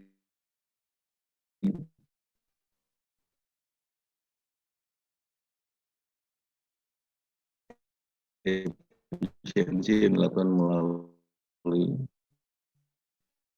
pembenahan sistem pengadaan. Enggak, kita lanjut. Kasihan Pak Kahar itu udah terlalu sore. Lanjut, Pak. Lanjut ya. Nah, ini organisasi pengadaan. Organisasi pengadaan itu ada yang terpusat, centralized. Nah, ada yang tersebar, decentralized. Keuntungan organisasi terpusat, konsistensi, standarisasi, komunikasi pengadaan. Gampang melakukan konsolidasi. Kalau kita punya cabang, di 5 cabang kita lakukan pengadaan tersentralisasi, itu untungnya lebih mudah. Tidak terjadi duplikasi pekerjaan. Peluang untuk meningkatkan posisi tawar. Kalau kita belinya banyak, kita dengan penyedia bisa menawar lebih baik. Nah, itu bisa dilakukan kalau kita konsolidasi. Struktur organisasi terpusat lebih cocok untuk organisasi yang memiliki banyak kesamaan antar unit kerja. Dan ada standar produk dan jasa. Kalau dia tersebar, kelemahan kurang main kebutuhan lokal, pimpinan tidak terlibat, cenderung birokrasi yang panjang. Di seluruh organisasi tersebut cocok dilakukan apabila inovasi dan fleksibilitas dalam merespon kebutuhan lokal sangat penting. Jadi kalau dominansi lokal dia tinggi, nggak apa-apa. Tapi kalau barangnya sama, centralized is better. Ini pengadaan itu bisa dibikin berdasarkan komoditas, barang, ini jasa lainnya, jasa konstruksi, jasa konsultan, jasa lainnya, ini tipikal ya. Jadi kita bisa menerapkan orang sini, orang sini, orang sini. Nah, ini departemen atau mix. Dia bisa ini tapi mix dengan departemen yang di-serve. Fokus pada pelanggan. Yang di-serve itu adalah departemen A, departemen. Ada, kalau di perusahaan itu ada yang meladenin produksi, ada yang meladenin distribusi, ada yang meladenin marketing, ada yang meladenin proyek dan sebagainya. Ini tergantung kebutuhan, kita bisa desain. Kombinasi staf generalis dan spesialis, jadi staf pengadaan kombinasi, dia bisa generalis, dan dia juga bisa spesialis. Kemudian organisasi pengadaan yang simpel itu, pengadaan strategis dan pengadaan operasional. Pengadaan strategis mungkin proyek, bikin gedung dan lain-lain, pengadaan dan sehari-hari pengadaan profesional bisa di online kan seluruhnya, selesai. Perancangan organisasi pengadaan harus memutuskan ini job desk tadi, keputusan tersebut harus mempertimbangkan berapa penting organisasi dan lain-lain. Jadi ini technical saja untuk membangun organisasi pengadaan yang simple dan compliant. Oke, ini sudah selesai nih UK 2. Ada pertanyaan sampai sini sebelum yang terakhir?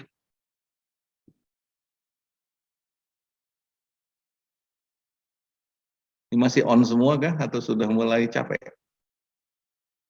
Aman, Pak. Hadir. Tetap menyimak, Pak. Semangat. Nyimak ya. Hadir, Ini, Pak. hadir ya.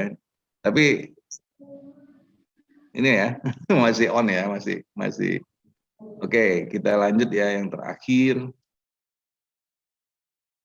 Mudah-mudahan bisa segera ini menselaraskan lingkungan organisasi dengan oke. Nah, ini dia menselaraskan ini dengan ini. Tadi kita belajar yang UK1. UK1 itu menelaah organisasi, UK2 menelaah lingkungan pengadaan. Kita sekarang selaraskan antara ini dan ini. Ini ketika saya di LKPP ini termasuk modul yang paling berat menjelaskan ya. Bagaimana menselaraskan. Nah, ini termasuk kalau nggak salah sih. Gimana UNEDB ini masuk yang level apa nih? Level 2, level 3 nih. Bagaimana menselaraskan ini. Nah, ini kita lihat. Nah, ini gambar yang saya coba sederhanakan. Jadi di sini ada visi, ada misi, ada tujuan tadi, ada sasaran.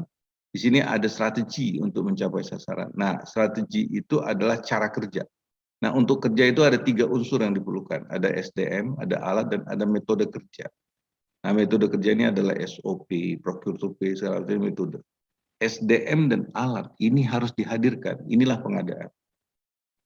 Nangkep ya? Jadi kita akan mencapai visi yang bagus kalau kita mempunyai SDM, punya alat yang bagus, dan cara kerja yang bagus, dan dengan strategi yang tepat mengerjakan sasaran 1, sasaran 2, sasaran 3, mencapai tujuan, mencapai misi dan visi.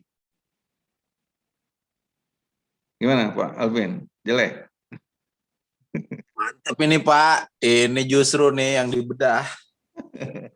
Jadi jangan bikin pengadaan di sini nggak sampai ke visinya, ngerti nggak? Betul, Pak. Betul. Jadi ini harus nyambung. Nah, ini keselarasan namanya. Ya, jelas ya. Jadi bikin aturan pengadaan, metode kerja, pakai orang yang kompeten dengan alat yang benar, strategi yang tepat, mencapai sasaran, oke? Sasaran tercapai, tujuan tercapai, misi tercapai, visi tercapai. Inilah keselarasan itu. Nah, kalau di pengadaan ini harus dirubah. Ini namanya transformasi. Oke. Apa itu transformasi? Itu merubah dan pertumbuhan. Ada alasan supaya tetap relevan, supaya tidak ketinggalan zaman. Apa hasil dari sebuah transformasi? Harus ada action plan, perubahan berkelanjutan. Itu Harkit sudah ada action plan, walaupun perlahan jalan aja. Nanti tercapai tuh sampai ujungnya. Insya Allah ya Bu ya kan? Iya. Adanya peningkatan efektivitas pencapaian tujuan organisasi. Adanya value creation, penciptaan nilai tambah organisasi. Ini kalau kita melakukan perubahan. Nah, ini masalah kemarin ya, apa permasalahan pengadaan kita ini tadi, hasil pengadaan banyak yang belum sesuai, waktu proses panjang, banyak paket, komunikasi, segala macam nih. Ya ini nggak usah saya ulang lagi. Nah tujuannya ini, value for money, transformasi mengubah pola yang transaksional menjadi strategik, dengan tujuan best value for money. Caranya rubahlah 4 ini. Nah, ini kita mature-kan ke kanan, ya. Pernah dengar kan maturity regulasi sistem IT. Nah, setelah di-mature-kan ke kanan baru diterapkan sehingga tercapai best value for money. Kita mature-kan nggak diterapkan nggak akan terjadi apa-apa, Pak Alvin. Yang atas ini penerapan. Nah, Bu Eka walaupun perlahan ini menerapkan, insya Allah nanti akan tercapai best value for money. Nah, apalagi nih? Keselarasan tujuan organisasi. Nah, supaya nanti ingat tesnya, kita cek regulasinya sudah mudah belum? Nah, belum, berarti belum kan? Harus diimprove dan terapkan. Cepat enggak? Belum. IT-nya belum ya, diimprove. Sustainable enggak? Belum. Nah, diimprove. Trusted belum? Sudah, oke, improve terapkan. Jadi ini checking-checkingnya nih Pak. Betul, Pak. Ya. Kan kita mau menjadi ini kan pengadaan mudah cepat sustainable trusted kan, dicek dulu regulasinya belum bisa, ya udah dirubah. Belum bisa procure to pay, emang nggak boleh dirubah, nah, gitu kira-kira. IT-nya belum, ya bikin, diimprove, terapkan. Gitu. Nah ini detailnya level 1 itu regulasinya belum memberi kebijakan, ini dari yang tadi aja. Ini juga quality performance-nya level 1 ini belum tidak sesuai, kurang baik, sampai dia sangat baik. Nah ini kita improve nanti. Ini penjabaran dari sini, nanti bisa dibaca ya, penjabaran yang ke kanan, penjabaran ke atas. Kemudian usaha meningkatkan maturity, nah ini yang penting. Nah bagaimana kita melakukan reform regulasi? Nah ingat ya, regulasi itu harus desain. Peraturan ini dibuat berbasis digital. Jadi semua proses sesuai dengan pedoman pengadaan dan dapat ditransfer atau dijalankan dengan media elektronik melalui proses apa? Digitasi, pindahkan semua dokumen yang banyak tadi dalam bentuk digital. Nah ini sudah mulai dipakai di LPSE dan lain-lain. Nah ini mungkin hal yang sudah biasa, digitasi. Kedua, digitalisasi, ya ini mahal, susah memindahkan proses approval sesuai dengan tugas dan tanggung wewenang para pihak ke dalam proses flow. Nah, jadi kalau misalkan barang itu dikirim kemudian pakai sistem, kemudian di situ ada BASD, Pak Alvin, BASD nggak usah ditandatangan lagi di kertas, kecuali untuk backup, tapi diklik aja, boleh nggak? Dicek barangnya, kirim 100 kg beras, dicek ada 100 quality oke, keluar di screen, tinggal bilang 100-nya oke nggak? Diklik aja oke. Apa perlu lagi bikin berita acara, print aja berita acaranya. Nangkep ya? Nangkep Pak. Ini namanya digitalisasi memindahkan approval. Jadi approvalnya enggak lagi harus tanda tangan. Karena nggak lagi nunggu-nunggu entah ada di mana dan kemana. Nggak perlu. Ini kan perubahan akhir zaman. Iya. Di perusahaan-perusahaan swasta udah ini Pak, udah langsung tanda tangan digital, maksudnya udah ada aplikasi. Ya, nah banyak. supaya kita nggak ditangkap APH, bikinlah aturannya, gitu kan? Gitu. Pakai peraturan dibuat berbasis digital. Jadi di dalam mukadimah itu mengatakan bahwa semua aturan ini akan dijalankan dalam bentuk digitalisasi. Sah kan? Nah, apa yang dilakukan? Ya itu tadi, semua dokumen akan dibuat dalam bentuk digital. Digitalisasi, semua tanda tangan dalam bentuk digital.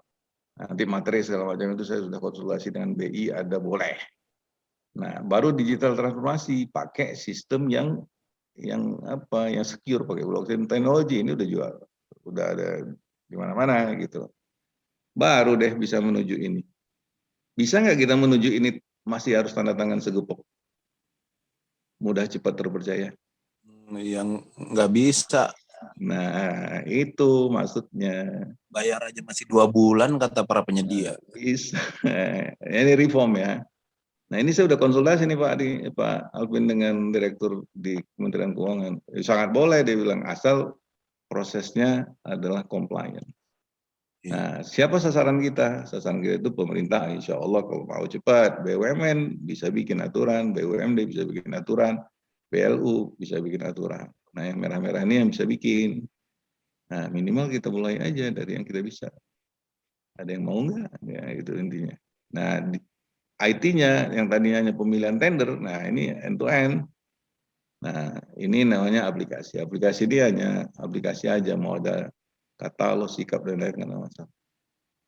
Nah ini kelengkapan aplikasi, ada peraturan, ada katalog, ada malah bikin e-tender segala macam. Nanti khusus bikin katalog untuk organisasi sendiri, katalog untuk organisasi sejenis, kemudian seluruh sektor industri. Nah inilah konsep katalog vertikal. Ini yang dikembangkan oleh Alibaba awalnya. Nah, payment itu procure to pay. Iya. Klik katalog barangnya sampai ini pengguna ya Pak. Penyedia terima SPK, dari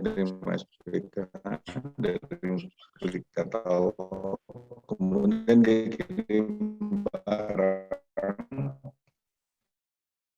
Jadi misalkan pesan 5 komputer, dikirim 5 komputer, dicek semuanya spek oke. Kemudian diklik oke. Pak Alvin, jadi BASD-nya udah digital. Harus Pak. Payment Ketika gateway diklik udah. BAST dan oke semua, misalkan itu 2-3 orang, udah jelas kan? Nah, ketika Jelas, ini dia klik oke, BAST-nya ini ada proses dulu Pak. Ini beda dengan Lazada nih. Nah, ini sistemnya otomatis keluar invoice Pak. Jadi beli 5 komputer nggak perlu lagi vendor ngirim invoice kan? Langsung pada saat yang sama keluar invoice-nya 5 komputer. Nah, vendor karena waktu ini sekarang pajak belum online, tinggal mengupload faktur pajak. Oke.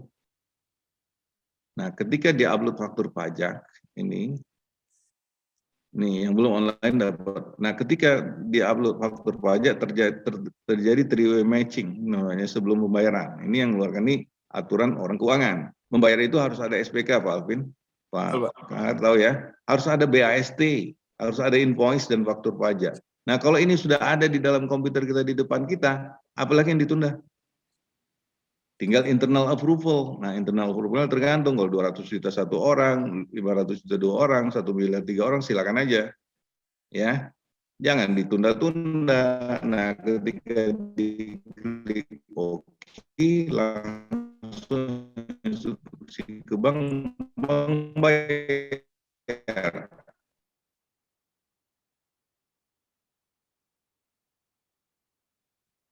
Paham ya Pak Alvin ya?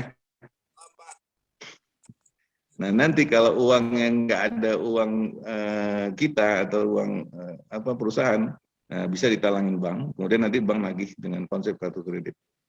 Dan biasanya kita di charge 1%. Mandiri kemarin bilang 0,8 sampai 1%. Nah, ini vendor dengan tergantung volume. Itu namanya diskon. Mau nggak?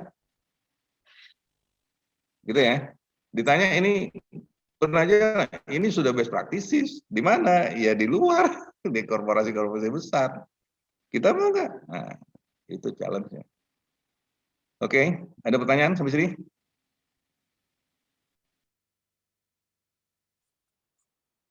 Halo? Hadir. Hadir ya. Nah, kalau enggak, langsung transformasi organisasi. Nah, ini dulunya ad hoc, kemudian di sini jadi Center of Excellence. Ini Pak Kar sering dengar ini. Jadi yang tadinya UKPBJ itu hanya melaksanakan proses pengadaan, di sini dia ikut di perencanaan, ikut pengendalian, ikut pelaksanaan pengadaan, SDM pemilihan dan sistemnya di Center of Excellence. Nah, kompetensi kita sudah punya kompetensi ini, CPSP dari perencanaan sampai ini sampai paham tentang menunjuk pemenang. Nanti CCMS dari persiapan sampai serah terima atau sekarang pertama pembayaran. Sudah masuk Pak. Nangkep ya Pak Alvin? Karena kita kalau kita sudah jalannya ke jalan tol Cipularang berangkat jam malam, ada bebas hambatan nggak? nggak ada Pak. Lanjut itu cepat 1,5 jam nyampe Bandung. Nah, kalau Bapak melewatnya lewat puncak ya wassalam aja, di situ ada yang tukang jual gorengan, ada yang ngintip-ngintip polisi ya, silakan saja menghadapin semuanya. Iya. Ya, paham ya? Paham, Pak. Kita menuju Bandung untuk mendapatkan cara cepat ke Bandung dengan cara mudah cepat segala macam, lewatnya jangan lewat puncak. Udah, visi, paham? Nah, itu kita buat. Usaha meningkatkan performance. Nah, performance itu yang ke atas ya. Ke atas ini. Ya itu lakukan konsolidasi. Untuk barang dibeli bareng, jasa di-share, kontrak jangka panjang, mengembangkan kontrak yang buat sisi kinerja, pelaksanaan by digital, bayar cepat. Sudah. Nah, akan terjadilah ini. Ini tadi udah ya. Selesai Pak Alvin. Transformasi pengadaan itu bukan masalah bisa atau tidak bisa, tetapi lebih pada mau atau tidak mau. Oke.